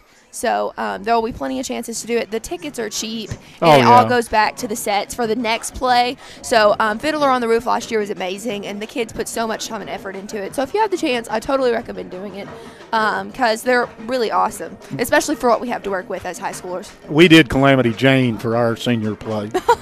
That's fun. And I got to have a speaking part. I think I had Oh. one line. Look at you. Huge. Oh, yes. Yeah, I was Star of I the was show. on my way, and then something happened, and I never went on to Hollywood. I could see the floodlights, though. I was on the way. There are no small parts, just small Well, actors. hey. All right, Madeline. It is Quick Care Walk-In Clinic at Med Park West High School football. We're at halftime in Pulaski County and Southwestern. Southwestern leads 7-0 here at halftime. Pulaski will get the second half kickoff. I'm going to tell you, go find somewhere and get warm if you possibly can. And we're going to bring Dwayne Clark back in, the voice of the Maroons, to join me in just a minute. We'll get some halftime stats. But again, thanks for all you do. Next time we do one of these, or at least in the future, maybe next week we'll still be doing this. Let's do it in a gym with the heat on. I agree. I'm very excited for the heated games. And I love basketball. So I love I'm football, being outdoors, don't get me wrong, but that's something about sitting in a gym in a comfortable seat with a bag of popcorn's got some appeal to me, too. Nice little cushy seats in our gym. Cushy seats. Yes. I miss those. I'm ready for that.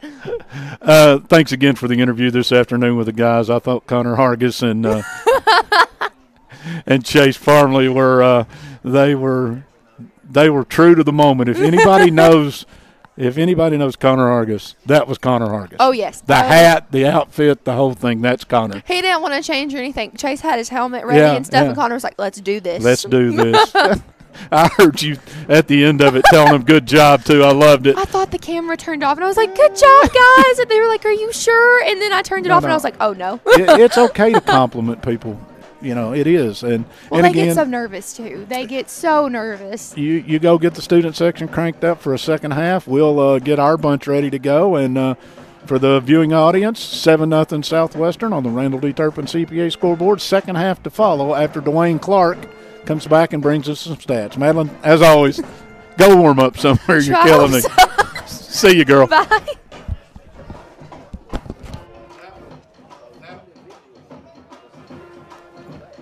That was 5 mad minutes. And Dwayne Clark, tell me you've been somewhere where it's warm. I'll let you have a chance to get your headset on and make sure I've got you turned up. Say hi.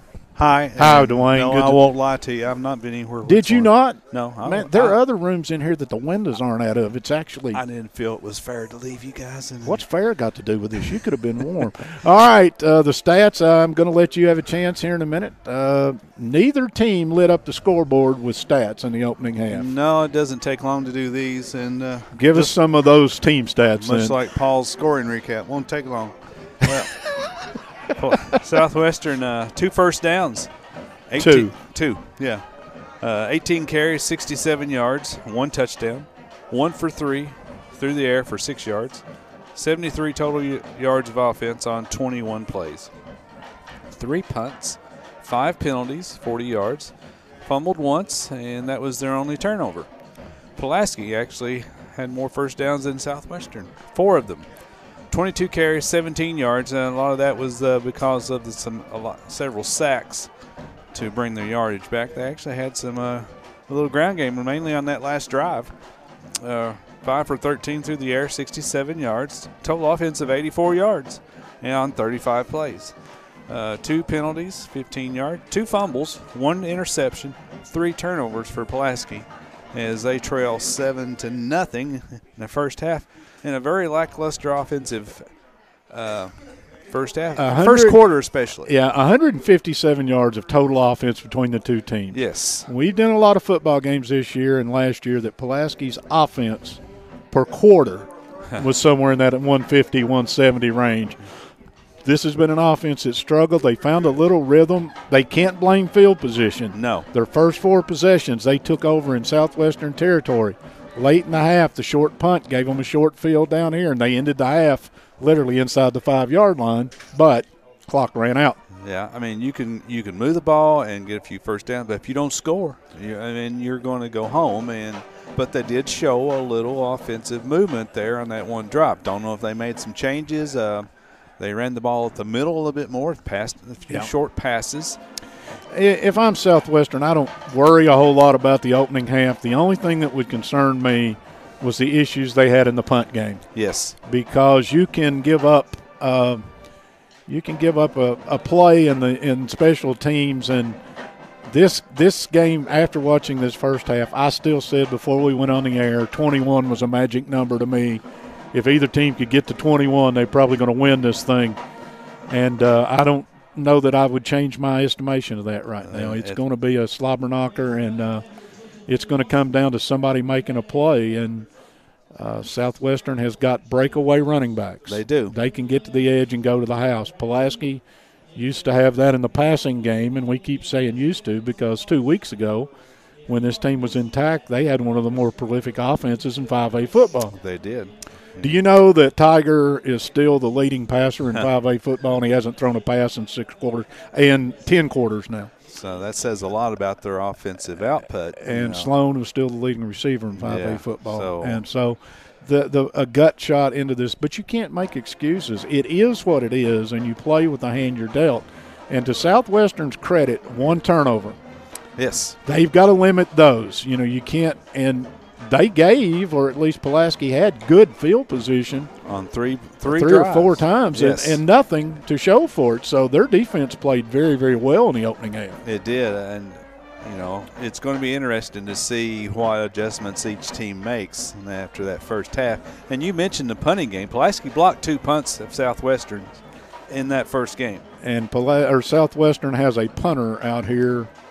Literally for most of halftime has been punting the football down here in front of us, and I think they're just trying to get him comfortable with kicking the football. But so far, it hasn't cost them anything. No, it has not. I mean, he's had the punts have been short. They've averaged. He's only got where is it? 50 yards on 3. So he's averaging less than 20 yards a punt. So it's about a little over 16 yards. But Pulaski has not capitalized. Do you want to give some individual numbers? That won't take long either. No, it won't. But I can do that. But if you don't care, let's do that. Let's do that. We look like we are bundled up and we wouldn't be cold, but they would be wrong. Yeah, it's cold when you get below freezing. I don't know what the temperature is. It was 32 cold at game time. I'll check when we go into the second half. Okay. I have a feeling we're in the mid-20s right now. Yeah. For Southwestern, Tanner Wright has 10 carries, 61 yards, and one of those was a 15-yard touchdown run. Chase Doan has 4 carries for 6 yards. Also, Tanner Wright had caught the only pass on the evening for Southwestern for 6 yards. Pulaski, Tristan Cox has 6 carries, 21 yards. Donovan Abbott, 5 carries, 17 yards. Caleb Adams has 7 carries for 5 yards. Jacob Shepard, he made a catch, and that was the one that ended the first half, but it was covered 23 yards. Nice catch, by the way. Braden Gibson, 1 catch, 19 yards. Kanan Daniels, 2 catches for 11. And Connor Hargis, 1 reception for 14 yards. So four different receivers for Pulaski. If they can do that, though, Mike, I think that's the key. They do that, they can run the ball a little more. Southwestern, I thought, after the first couple series, they struggled to move the football. They made some adjustments. They had the one good drive. And memory says 2 weeks ago they had one good drive in that football game before the overtime. And it seems this game has just got so much of a reflection of that game in it right now. It's like we're watching a replay, more or less. And Pulaski, until they put some points on the board, Southwestern is comfortable in the style of play they're playing right now. They are. I mean, if you're winning, and that's all that matters. 7 is good enough if the other team has 6 or less. That's correct. And you mentioned Southwestern. The one play that they've been successful on is Wright or Doan going wide and with a kick-out block. And they have a lot of times it's Gideon Brainerd that's coming out there, or Barnes. Yes. Putting that block on, and Pulaski has to make an adjustment, and I'm sure Southwestern will counter with an adjustment, but that seems to be their successful play. Tanner Wright, he had most of his yards on plays like that. We're going to send out an APB on Paul Wright here in a minute, the voice of the Maroons, see if he's probably somewhere hermetically sealed, getting some sort of massage and warming up. Yeah, but eating, no doubt. 7-0 Southwestern leads here at halftime on the Henderson Chiropractic halftime show and the Randall D. Turpin CPA scoreboard. We'll get ready for second half action and remind you you're listening to Quick Care Walk-In Clinic at Med Park West High School Football, presented by the Don Franklin Family of Dealers.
Left an empty backfield.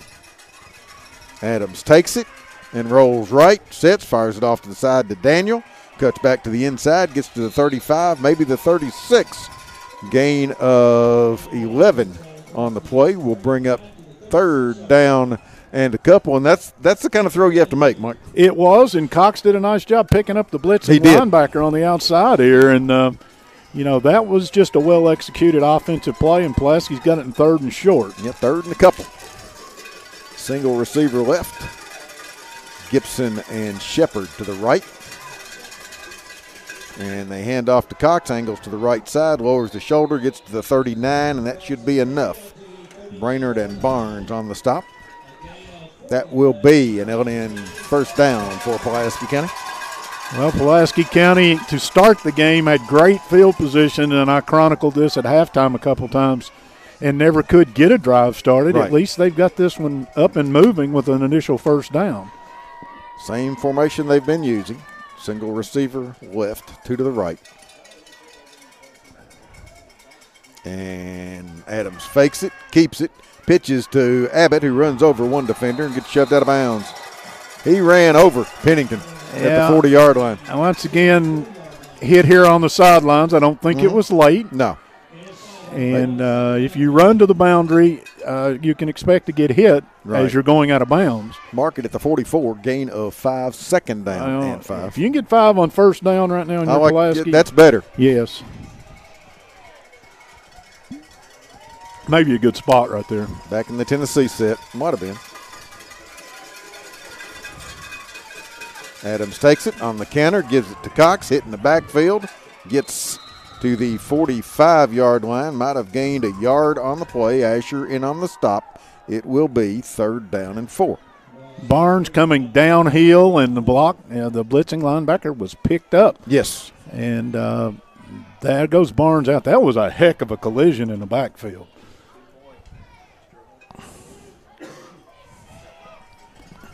I've got one more jacket I'm going to put on. I got one behind me if you need it. And then I'm out. Tapped out. 2 receivers each way on third and 4. Adams takes it, rolls right. Looking for a place to go. Still looking for a place to go. Tucks it, dives, and he will come up short, depending on where they mark it. He is short. He is not going to get a great spot. It's going to be, looks like they're going to give him close to the 47. It's 4th and 2 at midfield, and punt team. The Pulaski County Maroons are sending the punt team out, and I'll be honest with you, that's probably a good move on 4th and a couple from the 47. At least if they get a good punt here. Is this the first punt of the night? No, it is for Pulaski. It is. All right, Shepard in punt formation. Deep is Hibbard. And they're going to fake it. Shepard heads up the middle. He's going to get to midfield. L&N first down for Pulaski County. Well, they had practiced shifting this, and when they did, Southwestern didn't have time to react. Johnny Hines, typical John Hines, willing to gamble. I thought it was coming because Shepard wasn't anywhere near 12, 15 yards deep when the ball was snapped. They give him close to the Southwestern 49. So Pulaski County with a first down. Dwayne, was that a big play? Huge. That was a very big play. Yep. We won't go. Well, Paul said huge. I said I would go ahead. I'm going huge. Yeah. I've seen this movie before. Single receiver left, 2 to the right. Now coming out in the slot on the left side is Mercer. Tristan Cox is the back. Adams takes the snap, whistle. Movement. False start against Pulaski County. It will be 1st and 15, and that's what you cannot do. The way the offense is constructed right now with the new quarterback and the receivers out and what have you, you can't go 1st and 15 and have much success if you do that on many occasions. No, once again, that is a buzzkill. Yeah. This offense is used to having the other type of weapons, but right now, this is almost a 4-down offense. 3 receivers left. 1 to the right. Fake it to Cox. Adams will keep it. He will throw the RPO to Shepard at midfield, 45-40. Hit and dropped at the 37-yard line. Barnes made the tackle. They will mark it at the 36. That will be an L&N first down for Pulaski County. Well executed. It was. Shepard just literally a lonesome route out here. He's not a part of the play on the RPO action, and nice catch and got his body forward for the first down. What, 19, 20, 18, I guess. Ball's at the 36-yard line in Southwestern territory. First down, 2 receivers left. Shepard to the right. In motion goes Mercer. Down the line goes Adams.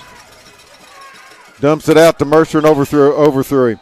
The pass, he didn't have to throw it more than 5 yards, and he threw it about 8. Of course, it's probably hard to do on the run to flip it out in front of you like that, but it wasn't close.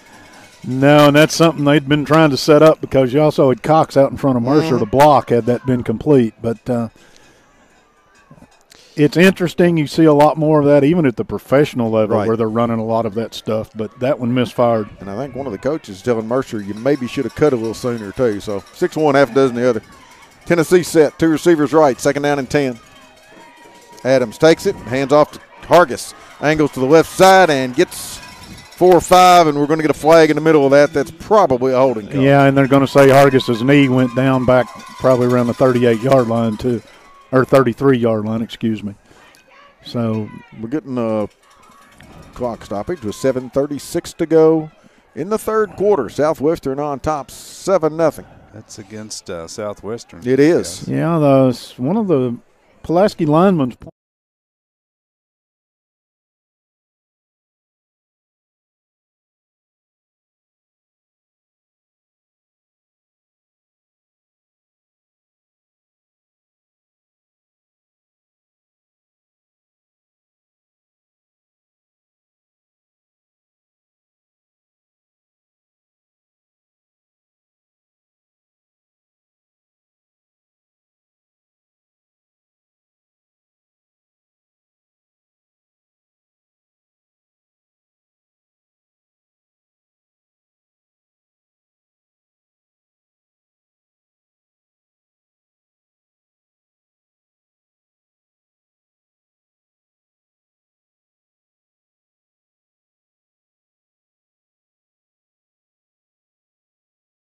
Adams is talking to Johnny Hines after every play, and again, this is the first time in a couple of years he's played quarterback.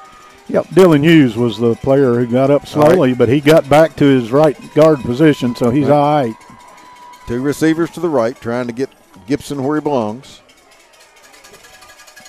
Play clock at 5, and they come down the line on the option, and Adams makes one guy miss, makes another miss, cuts it up offensively. 10.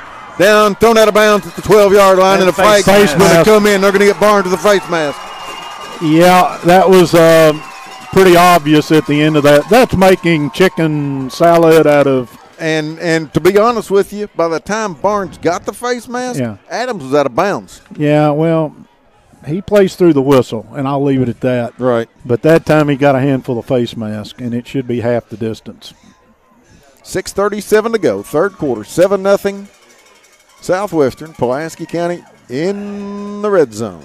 Not real sure why the discussion, but maybe they're saying it was the top of the pads. No off. No face mask must have been up around the top of the pads. Okay. So it will be, where they mark the football? The 12? So a gain of 4. It will be 3rd down and 4. Yeah, the chains moved. I think they're probably going to get them reset. Yeah, the guy in the front's all right. All right, that's all that matters. 3rd and 4, 2 guys right. 1 to the left. They hand off to Cox, angles to the left side, runs over defender, and another, and gets thrown out of bounds finally at about the 2 or 3 yard line. Blow the whistle, big fella. The horn's coming through. Xavier Streeter was trying to ride the bull for 8 seconds. It is 1st and goal for Pulaski County after the L&N first down. Well, Cox, again, instead of going down on first contact that time, he rode all the way down, like you said. Now it's 1st and goal. Didn't get a great spot. No. From the 4, Leighton Abbott in the backfield. Everybody but me have played in the backfield. They go to Jumbo. Hargis takes it, runs into the pile, might have gotten a yard. It will be 2nd down and goal. Yeah. Knifing in the back, was that Barnes? Yeah, 4, 45, 51, pick one. They're all in there every play. Put it right back at the 4, 2nd and goal. Under 6 minutes, third quarter. And again, I like the jumbo, don't get me wrong, but your offensive line cannot have people they gotta help in the backfield. They got to help. Cox takes it, looks, angles to the right side, and he will walk into the end zone. Everybody went tight. And Southwestern's got a defender. That is Asher. Slow getting up with the ankle problem. And Pulaski County on the board. 5:43 to go. Tristan Cox with a 4-yard run. A Citizens National Bank touchdown. They're an extra point away from tying this thing up. And Cox went in untouched. Yeah, he started toward the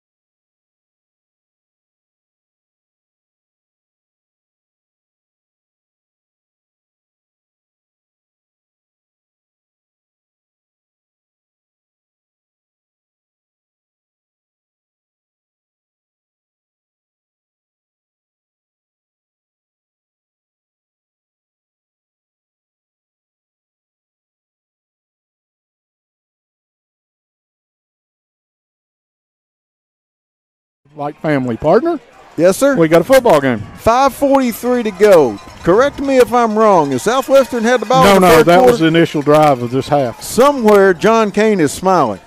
Yeah, he's telling Johnny Kane you can run or telling John Hines you can run the How football. many plays, Dwayne? Can you go back and figure up I when you can. heard your dashes?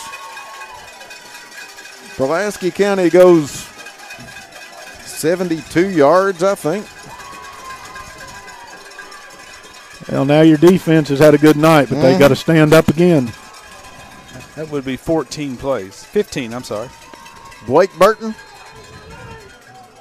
No, Barnes, 45. And Chase Doan, our deep.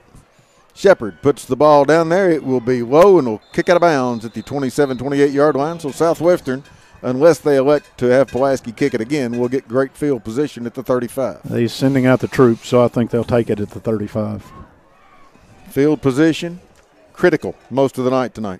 Yeah, and again, Southwestern's offense, well, they played several players both ways. Yes. But there's a lot of guys been standing over there for about 20 minutes coming out of halftime, Yes. trying to get warm enough to come out and play offense. Well, we thought it would be a low-scoring football game. It is. I thought it would be a physical football game. It has been. So far, not a lot of surprises, and now it's going to come down to who makes mistakes or who makes plays. Brainerd is checking in. That's Gideon Brainerd. Joining the huddle late with the play call is Barnes. Shuffling the D linemen all over the place out there. Brainerd will be at a tight end. Going left is Streeter. Going right is Doan. No, Brainerd's at fullback.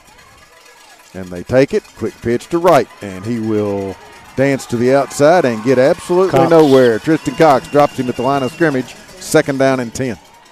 Tristan Cox has done a nice job to clear himself up tonight.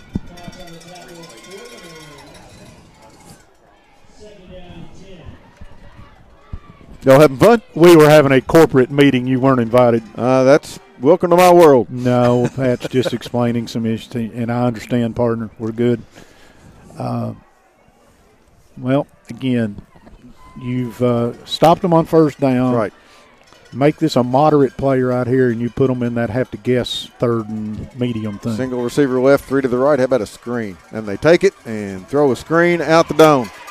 Makes the first guy miss, but is hit and dropped at the 38-yard line as Mercer missed him and then came back and got him. Yeah. As Mills came over and kind of slowed momentum. They're going to mark it at the 39, gain of 4, 3rd and 6. Dye will check in on the defensive front. Fuentes will check out. Abbott will check in to get another linebacker that's waiting at it.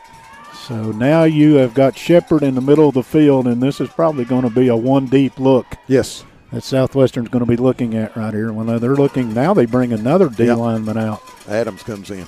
Yep. He will go left with Streeter. They got single receiver left and 2 to the right on 3rd and 6. And they hand it to Wright trying to get to the outside, and it's not going to happen. You can't He play might have gotten to the line of scrimmage. Cox and Parmley. And you can't play that any better than Chase Parmley You because cannot. the defender was squared up on him. He just threw him away and said, you can't go here. 4th and 6 from the 39. If you can keep Wright and Doan from the edge, if you can get somebody to seal that edge, they don't do as well running inside. If they ever get to those numbers, though, you're in trouble. As Hines said, it's a race. Yes. Timeout on the field, not sure what we've got. Pulaski. Pulaski County will take a Toyota of Somerset timeout with 3:45 to go in the third quarter, knotted at 7. Entrust Counseling is proud to offer psychiatry, counseling, case management, medication assistance, family practice services, all under one umbrella. Please call them at 676-0638 or check out their new website at entrust-healthcare.com to get services started today. You can also find them on Facebook. Magic Monograms has moved to 110 Creek Terrace, conveniently located on North Highway 27 between Big Lots and Backyard Burger, the place for custom embroidery, screen printing, and so much more. They can put your designs on medical and athletic uniforms, corporate and school apparel. Find them on Facebook. Search Magic Monograms and Embroidery. Paul? Thank you, sir. 3:45 to go in the third. 4th down for Southwestern. Max Brainerd, who has had an issue punting the football tonight. 3 for 50? Yes. He's averaging 16 yards a punt. And it's cold. I can understand it. That Mercer deep, it is, standing at the Pulaski County 32.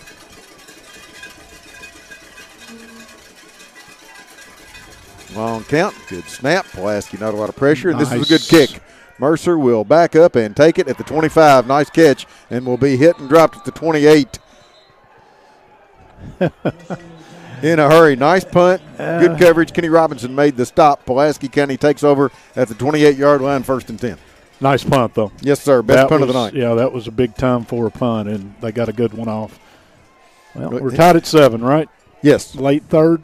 3:38. Anybody surprised? No. Okay. Well, I didn't think I was going to get a whole lot of – Hey, Dwayne, those hand-warming things you gave me earlier? Yes, sir. Those are just cute.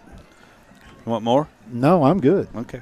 Well, unless you got one that'll put in my headband or something. Well, you can do that. No, I'm good. I appreciate it, man. About 8 minutes after 9, Washington State and Oregon State at 10:30. Let's get it rolling. And we got to see what Coach Leach has to say. That's right. 2 receivers each way. That's Washington.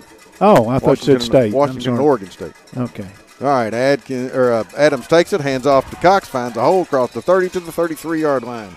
Gain of 5, 2nd and 5. I know John Hines does not like to run Tristan Cox 25 times a game because they play him at linebacker and everything else. But this may be one of those situations where you just got to look at your big running back and say, big fella, I got to put a saddle on you and I got to depend on you. You can give Cox.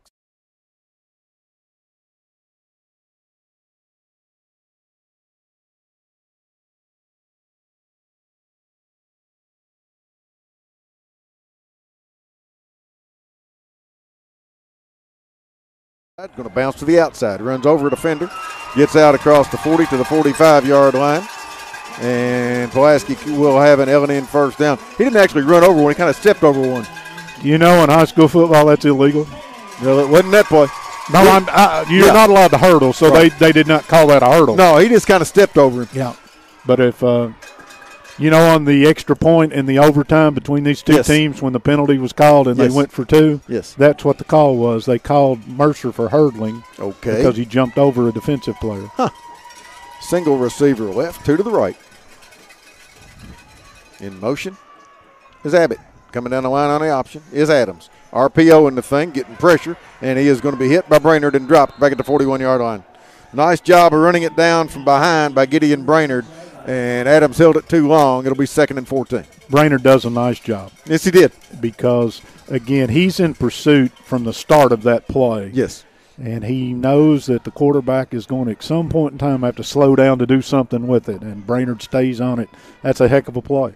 Adams, didn't have a receiver open, so instead of tucking it and going, he kind of held up looking for something and got caught from behind. That's a nose tackle. Yes. Same formation. The twin backs. Adams takes it, hands it to Cox.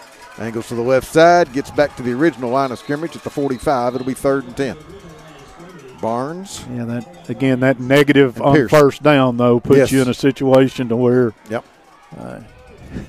3rd and 10 at the 45 with $1.56 and counting in the 3rd quarter. Tied at 7.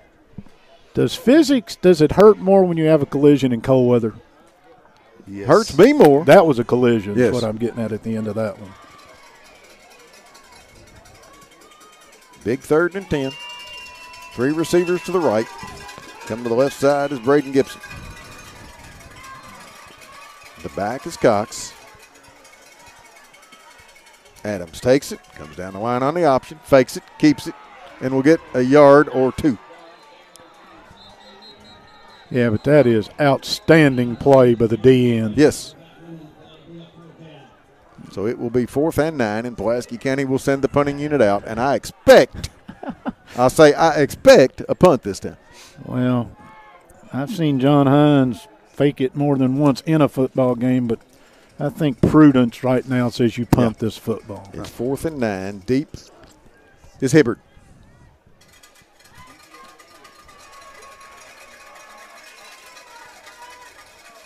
Shepard with a couple guys coming at him. Very short. It will hit and take a Southwestern bounce. And there's nobody out pick there. Pick it up and go. Heading down the sideline, that is Robinson. He will get inside the 10 and be shoved out of bounds, and there may be a penalty at the end of it. There should be. Pulaski tackled him on the track. Yeah, Judd ran him all the way 5 or 6, 8 yards out of bounds. It's going to be 1st and goal from the 5. It's Pulaski County after the ball came up short. Nobody was there, and Southwestern has a break with 32.9 seconds to go in the 3rd quarter. You know that punt game we talked about? Yes, sir. Both teams have to punt. Yes, sir. And that was an absolute gut cut right there. Yeah, that one might have went. And they did not call the late hit. No, that one went 8 yards. No, they're not calling some stuff I thought they ought to. Maybe they were engaged and they just stayed together. But sure. 1st and goal from the 5. Well, that sure changed the complexion of things. Didn't it, though? That full house backfield with Streeter at the quarterback. Hands off to Doan, coming wide right. Tries to cut it up, makes one man miss. He will outrun to the corner, but Connor Hargis runs him down from behind and stops him at the 4. And Hargis bends over and picks up Doan. And folks, these guys have been doing that all night. Yeah, they are sending a message to a lot of people in the stands and crazy things that go on and stuff. You can go out there and hit each other hard and still be a pretty good sport, and that's going to do the 3rd, I think. Yeah, we're down to 6 seconds and counting. 3rd quarter has come to an end. It is Pulaski County 7, Southwestern 7 on LakeCumberlandSports.com. Henderson Chiropractic, committed to relieving your pain using the true principles of chiropractic care. The Caring Helpful team strives for excellence through extraordinary service and patient education. Dr. Henderson provides chiropractic care for injuries that occur during sports, auto accidents, work-related activities, or just everyday wear and tear. The experience you need, the result you want. That's Henderson Chiropractic. A flat tire really make this road trip better as long as the heater works, said no one ever, which is why Skip Cottrell's Tire Pros makes taking care of your tires simpler. They offer a straightforward approach to tire and auto service that includes nationwide warranties and a hassle-free experience.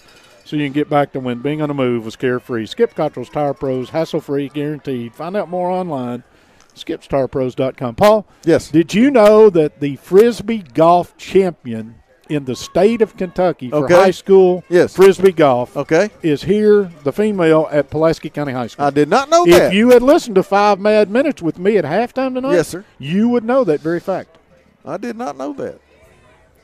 I thoroughly enjoyed that when I was in college. Of course, be going to class. You enjoyed anything that didn't involve studying or going to class. No offense. Pretty good card player, though. Yeah, well, I heard you were. Yeah. Practice. That's how you get to Carnegie Hall. Got me where I'm at today. Practice. 2nd and goal from the 4. At Whitest Cabinets. Wait. Let me get this in. You go ahead. No, go on. No, go ahead. All right, at Whitest Cabinets, they provide their customers with friendly service. They value your business and its mission to provide reliable products and services. The courteous and professional staff at Whitest Cabinets Design Center can turn your vision into reality. Visit the Whitest Cabinet Design Center on the corner of South 27th and Slate Branch Road to learn more about what they can do for you. I'm minored in pinochle.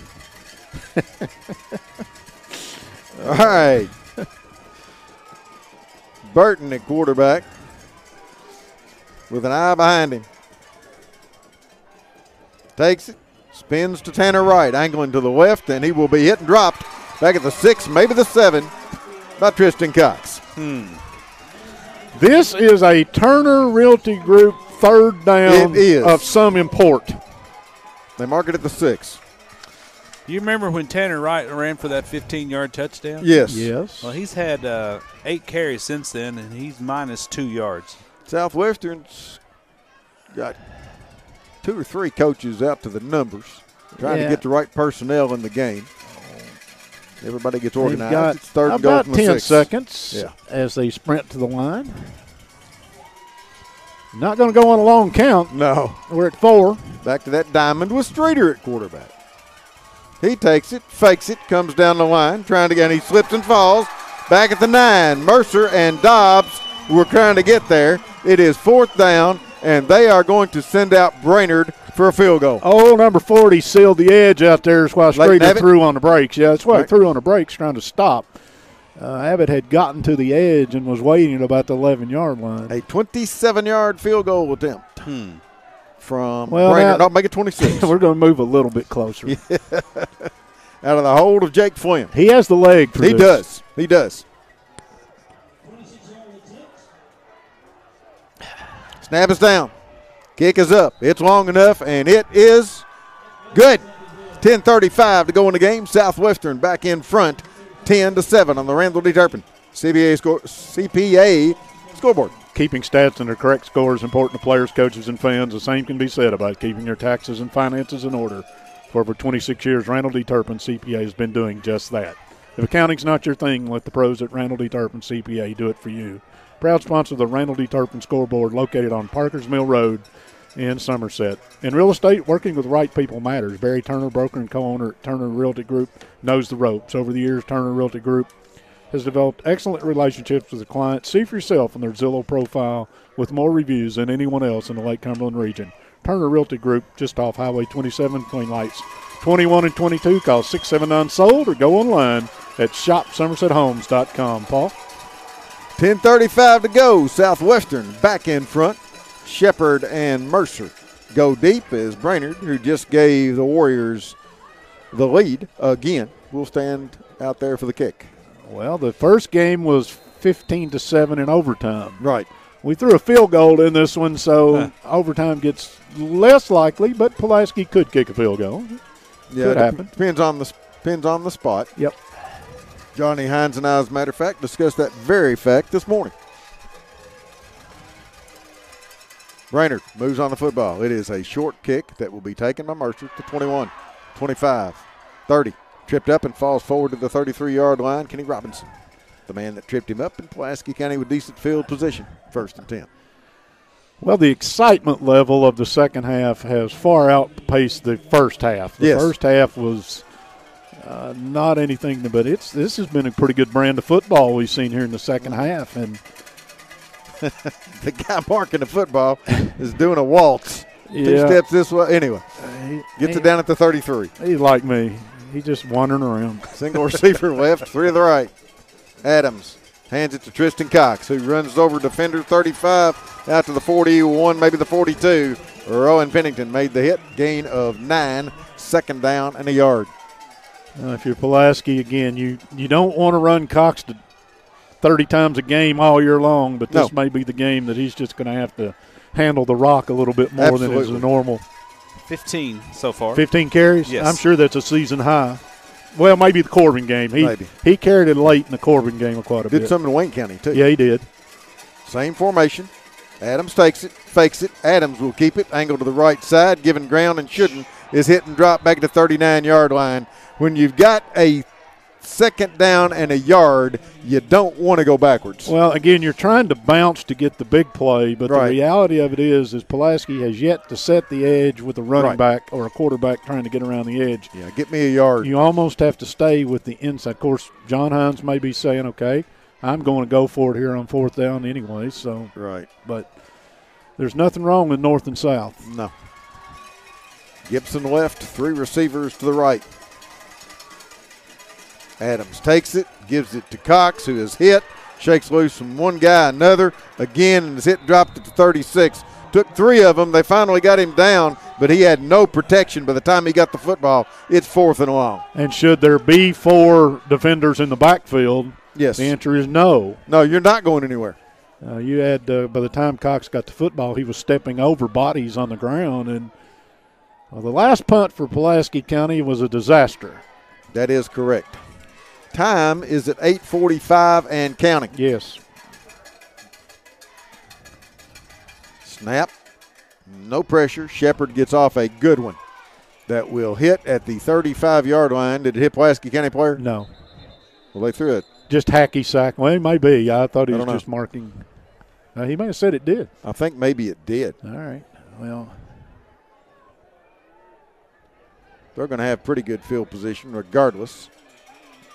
Yeah, they're going to mark it at the 36, looks like. I You're think right. so, too. Yeah, 36-yard line. good sight. Southwestern takes over 1st and 10. It hit the back of one of Pulaski's players and died right there. So Southwestern.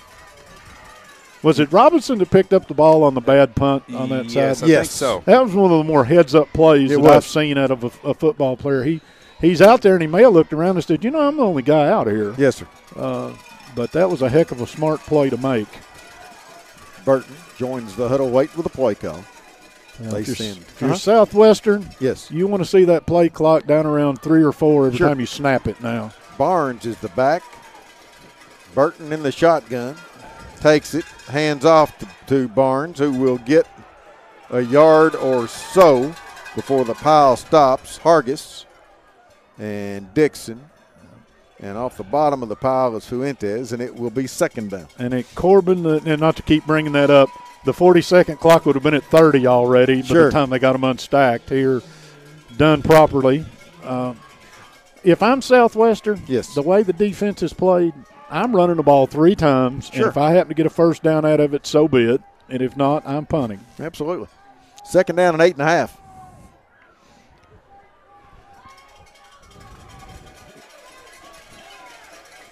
Empty backfield. Southwestern's only got 10 guys on the field. They're going to take a timeout because of that. They had 5 linemen, 2 receivers left, 2 receivers right, and a quarterback. Rick Barker, got to be Realty and Auction. Names you know, names you can trust. Real estate and auction services for farm, commercial, residential, and personal. Got to be Realty and Auction. 49 years experience in real estate and auction business, and they're ready to put that to work for you. Go online at godberealty.com for more information. And don't forget, L&N Federal Credit Unions have been in business since 1954. They were set up as a financial cooperative. Profits are given back to individuals by way of better interest rates, lower fees, convenient services, and resource programs. L&N can offer everything necessary for someone's personal or business finance. Stop by their Somerset location in front of the Kroger Marketplace on 27 or go online at lnfcu.com. Equal housing lender, NCUA insured. Paul? 2nd down along 8 from the 38-yard line in Southwestern territory. The timeout will help save time in this game. Yeah, and timeouts may or may not be important late in this Correct. one. They could be. That diamond backfield with Burton at quarterback. Takes it, fakes it, swings it lateral. out to Doan. That's a lateral. Nobody's That ball's going after live. Nope, the official is waving it off. The official out on the far side is saying incomplete pass. It'll be 3rd down and 8. The tosser was at the 32-yard line. Yes. The ball hit at about the 29-yard line. Right. That's backwards. It is. Yeah, look backwards from here. Well, I'm an engineer. The math says it was backwards. I'll be honest with you. The officials with this call and that call, and I'm not saying they've gotten a whole bunch of them wrong, I don't think they've done a tremendous job tonight. Well, that one was a lateral. Yeah. We probably have it on replay, but I'll watch it at home tonight. Southwestern did not get that play off in time, but they're going to let him go with it. Burton fires over the middle, picked. Tristan Cox picked it off, and Gray takes it back to the 43-yard line in Pulaski County. We'll have it 1st and 10, and I'll be honest with you, the ball was not snapped until the play clock had run down, and that was a break for Pulaski. Yeah, actually, had they called the delay that should have been called, that interception doesn't happen. Correct. Ifs and buts. But, again, that's a huge pick. You're in 4-down territory. You need to take the football. You've got plenty of time. 7:32. Yeah, well, you've got more than plenty of time. But if you're Pulaski County, they broke the huddle with 12 players too, by the way. That's legal. Well, okay, tonight. 2 receivers left, now 3 as Cox goes out in the slot. Gibson to the right. And they take it. Adams dances to the left and then fires back to the right. Mercer makes the catch, lowers the shoulder, gets inside the 28 to about the 26-yard line, and an L&N 1st down. On the tackle was Crabtree. They'll mark it all the way to 25, and Mercer was wide open. I will say something for Crabtree. He stayed home, or that's a touchdown, because that play took forever to develop, and Yes, the back sir. coming out of the backfield was his responsibility. And he made a nice play. 2 receivers left, 1 to the right. Twin backs, Cox and Abbott. Hand off to Cox. Dances to the right side, is hitting the backfield, and will lose 2 or 3. Getting back there first was Robinson, and again, the offensive line would be well served to help. Well, you got to quit running wide. I don't think they have the ability to stay on the blocks long enough to keep the defensive linemen from getting in penetration. And some point in time, are we going to see them go back to putting a fullback back there with Cox and a lead blocker for him? Right, I don't know. 2nd and 13. 3 receivers left, 1 to the right. In motion comes Abbott. Adams hands it to Cox, comes straight up the gut, gets back what he lost and in a yard. It'll be 3rd and 9 from the 24. Robinson again with Asher on the stop. 3rd down. Well, you're not in field goal range. You need 1 more of those first downs at least to get you in field goal range. You trail by 3. 3rd and 9. You got to get half of it or more on this play. I'm with you. We are under 6 minutes in the game. 10-7 Southwestern. 2 receivers left, 1 to the right. In motion comes Abbott. Adams comes down the line on the option, takes it, fires off. He's got a receiver at the 20-yard line, made the catch. That is Shepard. They got half of it. So it'd be all right if you got a little more. They did what they told you to do. Actually, they got 5 on the play. Yeah. It's going to bring up 4th down and 4. Trying to get it into a short enough situation you might be able to run the football here. Right. I just saw Hargis check in. I don't know if he'll be in the backfield or at tight end. Tight end. Okay. It will be Abbott in the backfield with Adams. I don't run it here, but that's me. Cox is at the tight end on the left side. Adams takes it, rolls left, looking for a place to go. Fires it. He's got a receiver, overthrows him down at the 10-yard line. He had Shepard open and overthrew him. Southwestern takes over on downs at the 5:04 mark. Timeouts for either side, Dwayne? Pulaski has 2 remaining. All right. I believe Southwestern also has 2. I think thank you, sir. 10-7 Warriors, 5:04 to go. No appointment is necessary at Quick Care Walk-In Clinic. They're right behind the hospital, just off Bogle Street in Med Park West, right where they've been for over a decade. Quick Care has lab X-ray equipment right there in the clinic. They're open late, so if you have an accident or you're not feeling well, just walk in and let their highly qualified medical professionals take care of. Quick Care Walk-In Clinic at Med Park West, and our title sponsor all night long, and the game sponsor here tonight. Yes. At PC Stadium. Hibbard goes to the right. Streeter goes to the left. In the slot is Robinson. They hand off to Doan, trying to go wide, and it's not going to happen as he is hit and dropped for a loss back at the 17-yard line. Trying to see who got in there. Lander was there. Somebody, may have been Lander, may have been Dobbs, got out there and forced that thing back under where he was trying to go wide, and there were bodies there. Second down. The officials have signaled timeout. I don't know what is up. But they are having a meeting. And the white hat is going to give somebody a well, we're getting a call. No, I don't know what we're doing.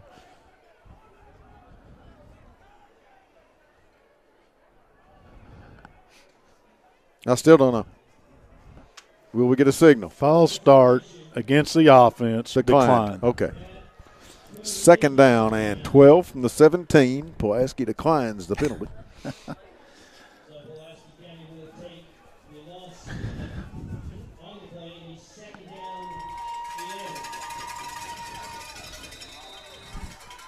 Southwestern comes to the line of scrimmage. 2nd and 11. In a wishbone. They take it, hand off to the fullback. That's Brainerd, breaks containment. He's at the 40. He is at the 50. Brainerd will go the distance, 83 yards. And Southwestern has put some damage on this one as Brainerd got through the line of scrimmage. Nobody else back there. He goes 83. Well, the first option in all of these plays is a dive to the fullback. Yes. They have not handed the ball to the up back all night long, and they picked the right time. Pulaski, the middle got exposed, and the safety, I'm not sure where the safety was, but obviously running downhill to stop the run. And Southwestern may have just punched their ticket into round 2. They may have. 16-7. Brainerd will try to tack on one more. This is Max Brainerd. Snap is down. Kick is up, and it is good. And if you are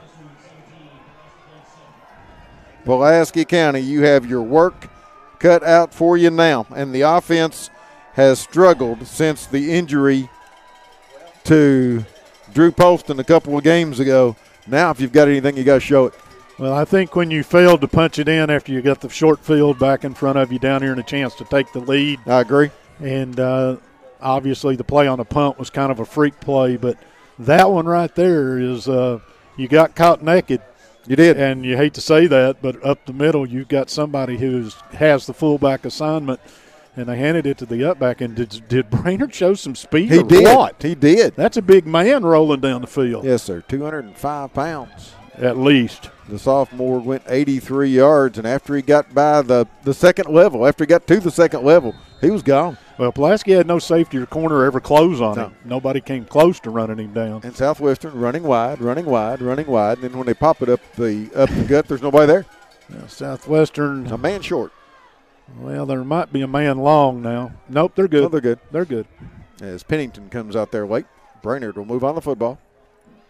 And he will kick a squib right to Leighton Abbott, who will return it. And the ball comes loose, and Southwestern may have it again. Got it. Abbott got blown up. He seemed down. He may be hurt, but Southwestern has the football. Well, the officials have never pointed. No, but Southwestern came out of there with the football. Yeah, unless they say Abbott may have been down by contact. Right. That would be the only thing that they could have. Well, they're going to discuss it. Well, as they discuss it, I want to thank the Don Franklin Somerset family of dealerships for presenting tonight's coverage of high school football. Be sure to take advantage of the end of the summer savings at one of their Somerset locations. Visit them on Facebook at Don Franklin Somerset family of dealerships. They treat you like family. What's the verdict? They've not made a call yet. Okay. I think it's Southwestern football, but we don't know. Well, don't tell them we've got replay up here. They'll want to come up to the booth and look at it, and I don't want to wait on them. 4:21 is all that remains in this game. Pulaski's got to have 2 scores if they get the football there. Yeah. Abbott, you could see there's a lower extremity injury maybe. Yeah. He had been hobbled up earlier in the season. The officials are sending Southwestern back to the sideline, talking to Coach Foley, I think. Well, and Pulaski County has their defense on the field. It's Pulaski County football. How in the world? I don't know. They're going to re-kick this or something. What? Unless he fielded it before. It didn't matter. The receiving team fielded anywhere they want to. Right. And Abbott had the football clearly in his possession until he hit the – well. Right. I don't know what they're doing. I got nothing, but they're deploying for a kickoff. Look where the officials are going. This could be making it up as they go. But I think Brainerd's back out there with the football. I think Southwestern got hosed. I agree. I'm just – guys, it's my part of our job. Try to be honest. I don't know how you do this. No. And Pulaski. And no signal. No, they never told us anything. Of course, they still don't know anything. So the officials tonight have been horrendous. I would play the theme from Jeopardy if I were on the music box and get fired right now. I'm not saying they're one-sided. I'm saying they're horrendous. It's been, Southwestern had a football. That was an interesting play. It was. Brainerd moves on it, and this one he will go deep with, and Mercer will take it at the 12, 15, 20. And he is thrown down up at the 23-yard line. Barnes making the hit. Again, I wish I could give you an answer. We'll get there's one. not one. Well, I'll get one at some point in time, or I'll watch it. But usually the officials would give you, after that long of a contemplation, and Coach Foley and his staff, I got to give them credit. Whatever story they told him, they bought it. He's up 10. I'm thinking he's happy right this Well, minute. he might be thinking, yeah, but I would have liked to have the football if I was him. I agree. 2 receivers left, 3 receivers right. Adams an empty backfield from the 24, 1st and 10. Takes it, rolls right, fires it off. He's got Shepard to the 33-yard line. Just short. A yard short of the first down. It will be second down and a yard as we come up on 4 minutes. You know what they do, and I may be wrong, but this could be one of those all-star crews, where they put crews together. Right. No, okay. This is not an all-star Well, crew. a mixed crew. Okay. 12 men on the I'll give you field. that one. Didn't get off the field. Right. Side judge never looked. Adams all day to throw. Sets, fires over to the sideline, and it's picked at the 45-yard line. And again, there were 12 men on the field. The defensive player didn't get off the field, and the guy on the sidelines, whose job it is to watch that, had him run. I mean, he bumped him the first time they did that. And again, it's been mutual. It's not been a one-way thing. No, it's just been bad. But it's a comedy of errors right now. Southwestern at the 44 in Pulaski territory with 3:40. They've got Southwestern has to mess up to get beat now. Oh, if I'm Southwestern, this is hand the football off 3 times. Yeah. Don't run a risk of a pitch or anything else. No. Because the clock is your friend. And it takes 2 scores, and right now Pulaski ain't going to get the ball back unless they burn their timeouts with more than a minute and a half on the clock. Right. Streeter left. Wishbone. Worked for him last time. They take it. Hand off to right. Bounces to the outside. Cuts it up and gets 3, maybe 4. And did a good job to lay down and don't go out of bounds. Hargis on the stop. It will be 2nd down and 8 from the 42.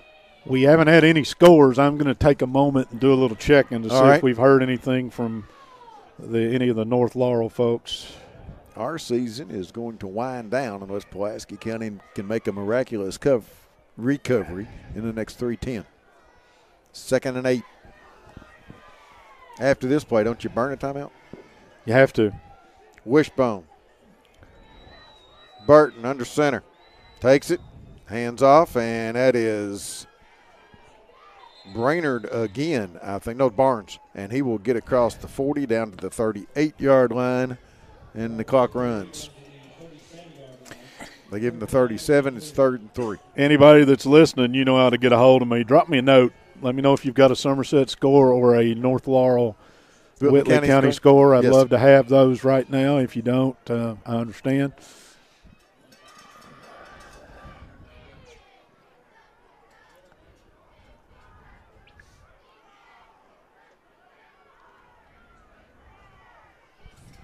.2:15, clock counting.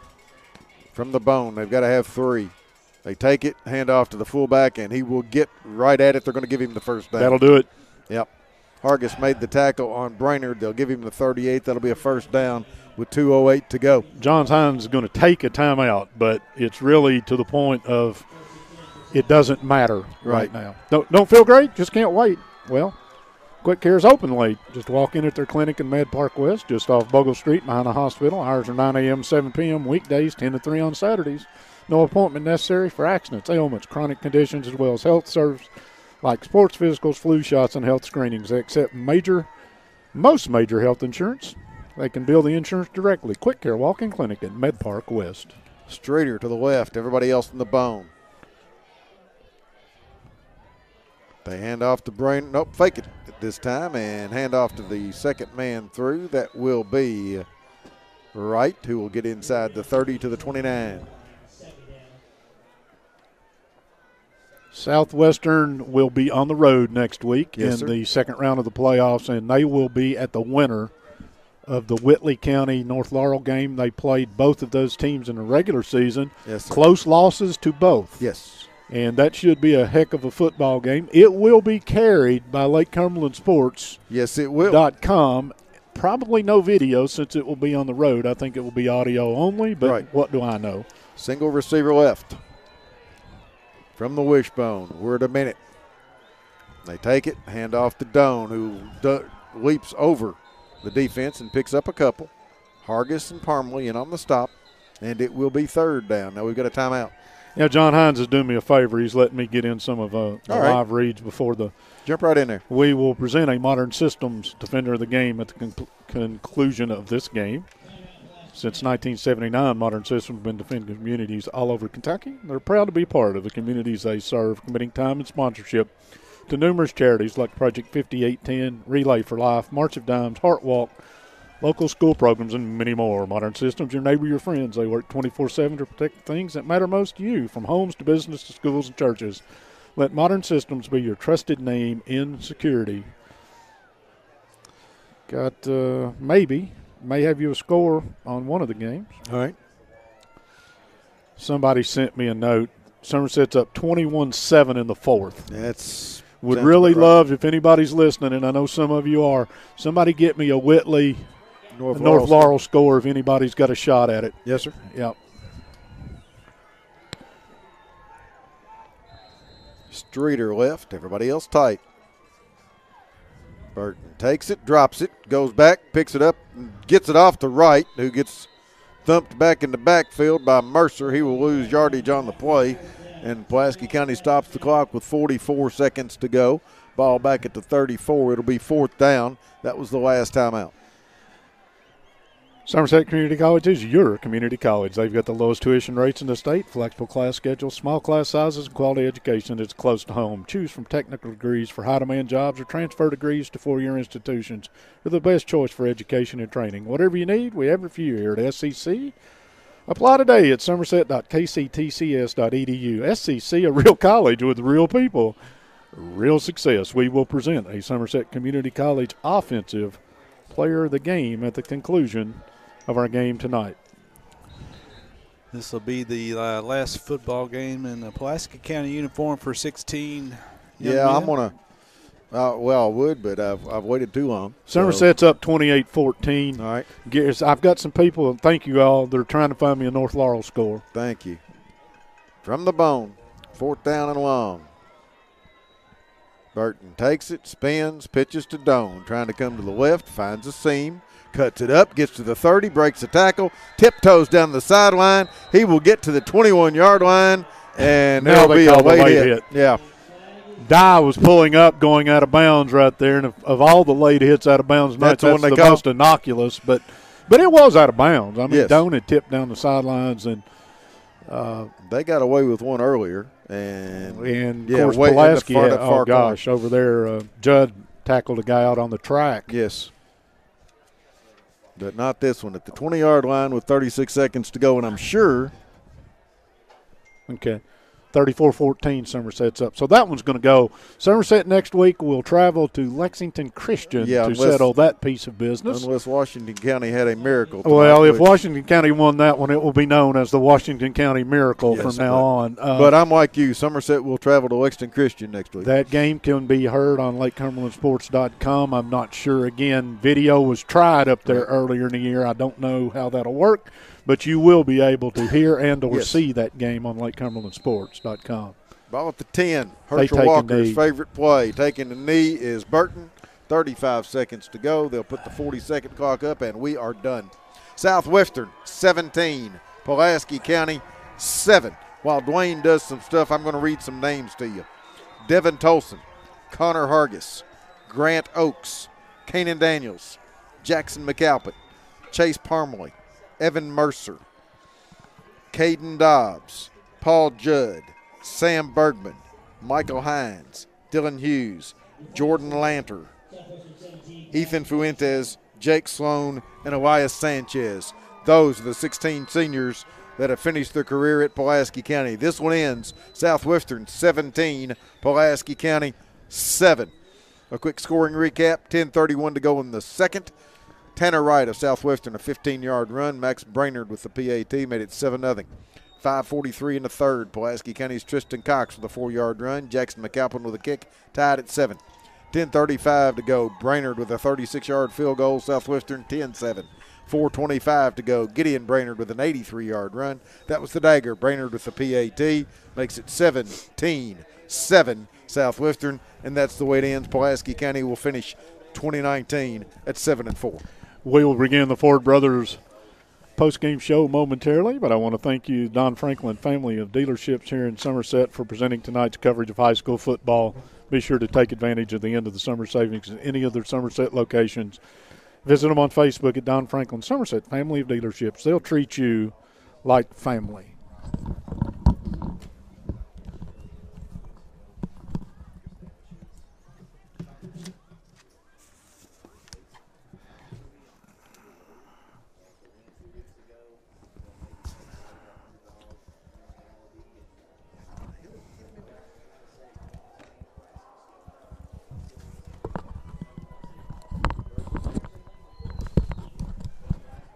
That was a fumble, but we've recovered and we are back. That didn't work out all that well. Hi, Dwayne.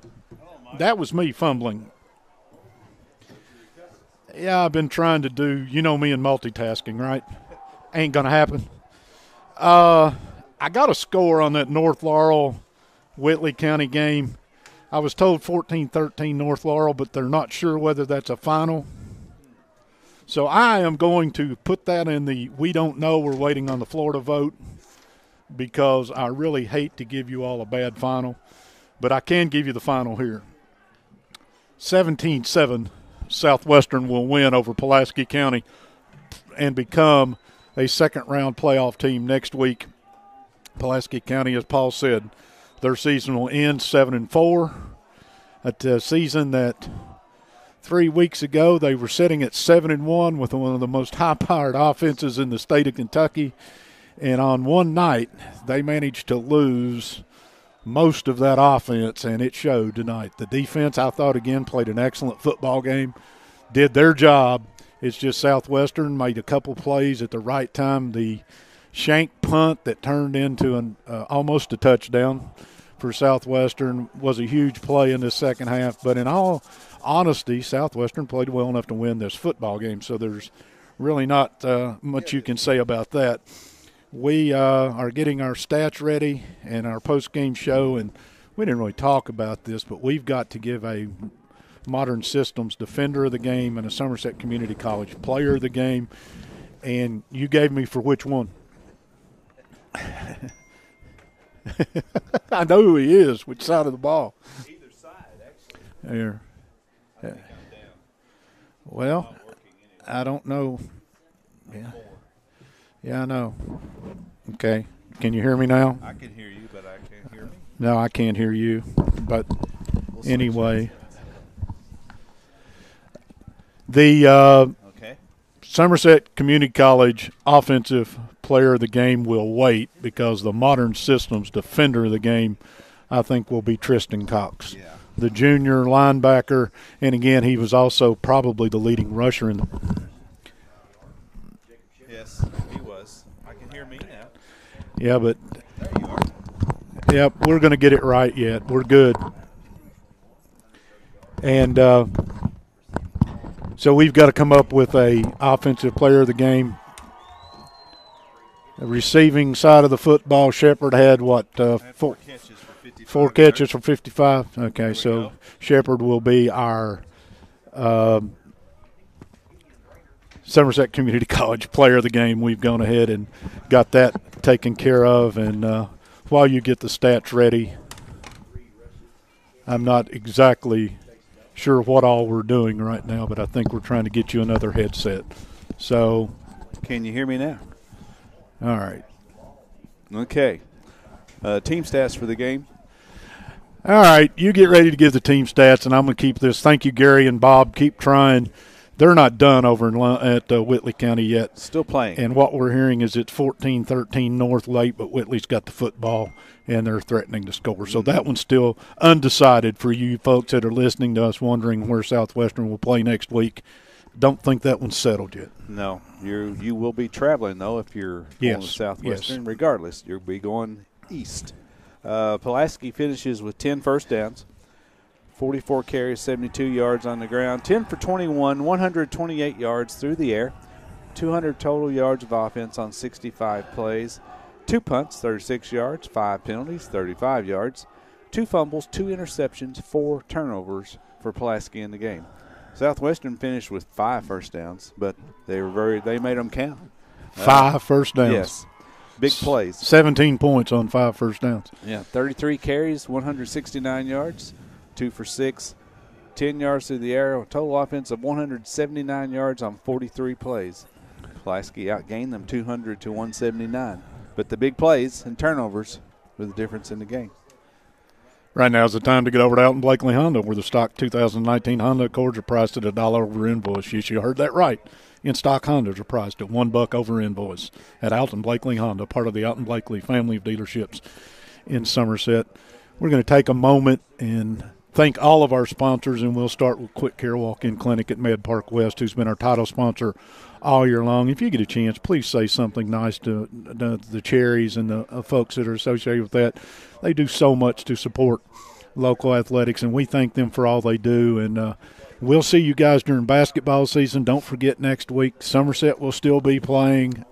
That game's not over, but, yes, they're going to still be playing. Yes. And that'll be on LakeCumberlandSports.com. And also Southwestern will play either Whitley County or North Laurel next Friday night. That game, too, will be carried on LakeCumberlandSports.com. We want to thank the Don Franklin family of dealerships, our presenting sponsor all season long, for being a part of this. And, again, they support us in about everything that we do. This was the Buffalo Wings and Rings video game of the week this week, and Trader Jack's, our fashion report, Henderson Chiropractic, our halftime report, Skip Cottrell, who's got the best live read in the book of all of them, because I love that. A flat tire would really make this road trip better. There have been times during this season that I think I had 4 flats. I think I ran them all flat. But, again, the Alton Blakely family of dealerships, we want to thank them. Entrust Counseling, who's been with us since we first launched this thing a few years ago. Magic Bronograms, to say the same. They've been with us. White's Cabinet Design Center, they're there. Somerset Community College, our offensive player of the game every week. Modern Systems, our defender of the game. The Ford Brothers Auctioneers post-game show. The Rick Barker Godby Realty and Auction Red Zone. The Citizens National Bank touchdown. Unfortunately for Pulaski County, not quite enough of those tonight. The Randall D. Turpin CPA scoreboard. The Turner Realty Group third downs. And the O&N Federal Credit Union first down. And last but definitely not least, the Toyota of Somerset timeouts. For every one of those people who've helped make this possible, for all that they've done for us and for our ability to bring you all 3 local schools every time they tee it up, whether it's here, home, or wherever else they are, from the time they start until everybody is done in the playoffs. And, you know, Southwestern's on a roll, and Somerset's set up to, if they can go to Lexington and get a win next week, they're set up in a pretty nice situation too. So it's not over. It is for Pulaski. It is, and it's funny how fickle fate can be. I mean, you know, you're rolling along 7 in a row, and sometimes things like this happen in these sports. And but you got to hand it to Southwestern. They took advantage of the situation and the opportunities, and they will move on.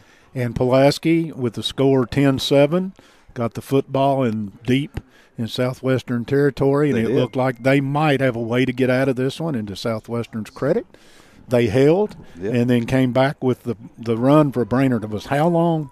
83. I mean, yes. and when you get a dive play that goes 83, it's not your night. But again, for everybody associated with Lake Cumberland Sports, for Pat, who produced and did everything tonight, for Bob Boone, who's been around, and for the other guys, they can do their own, because they're not done. Both of the crews will still be working. But for Dwayne Clark, the best stat man in the business, for Paul Wright, the voice of the Maroons, and for me, Mike Kerr, one final time, 17-7 on the Randall D. Turpin CPA scoreboard. Congratulations to the Warriors. They will move on to next week. Pulaski County will turn in the equipment probably Sunday afternoon, and they will get ready to have a football banquet and put a bow on the 2019 season. 7-4 the final record. Pulaski County falls 17-7. For everybody associated with Lake Cumberland Sports, I'm Mike Kerr saying thanks to all of you for listening. See you soon.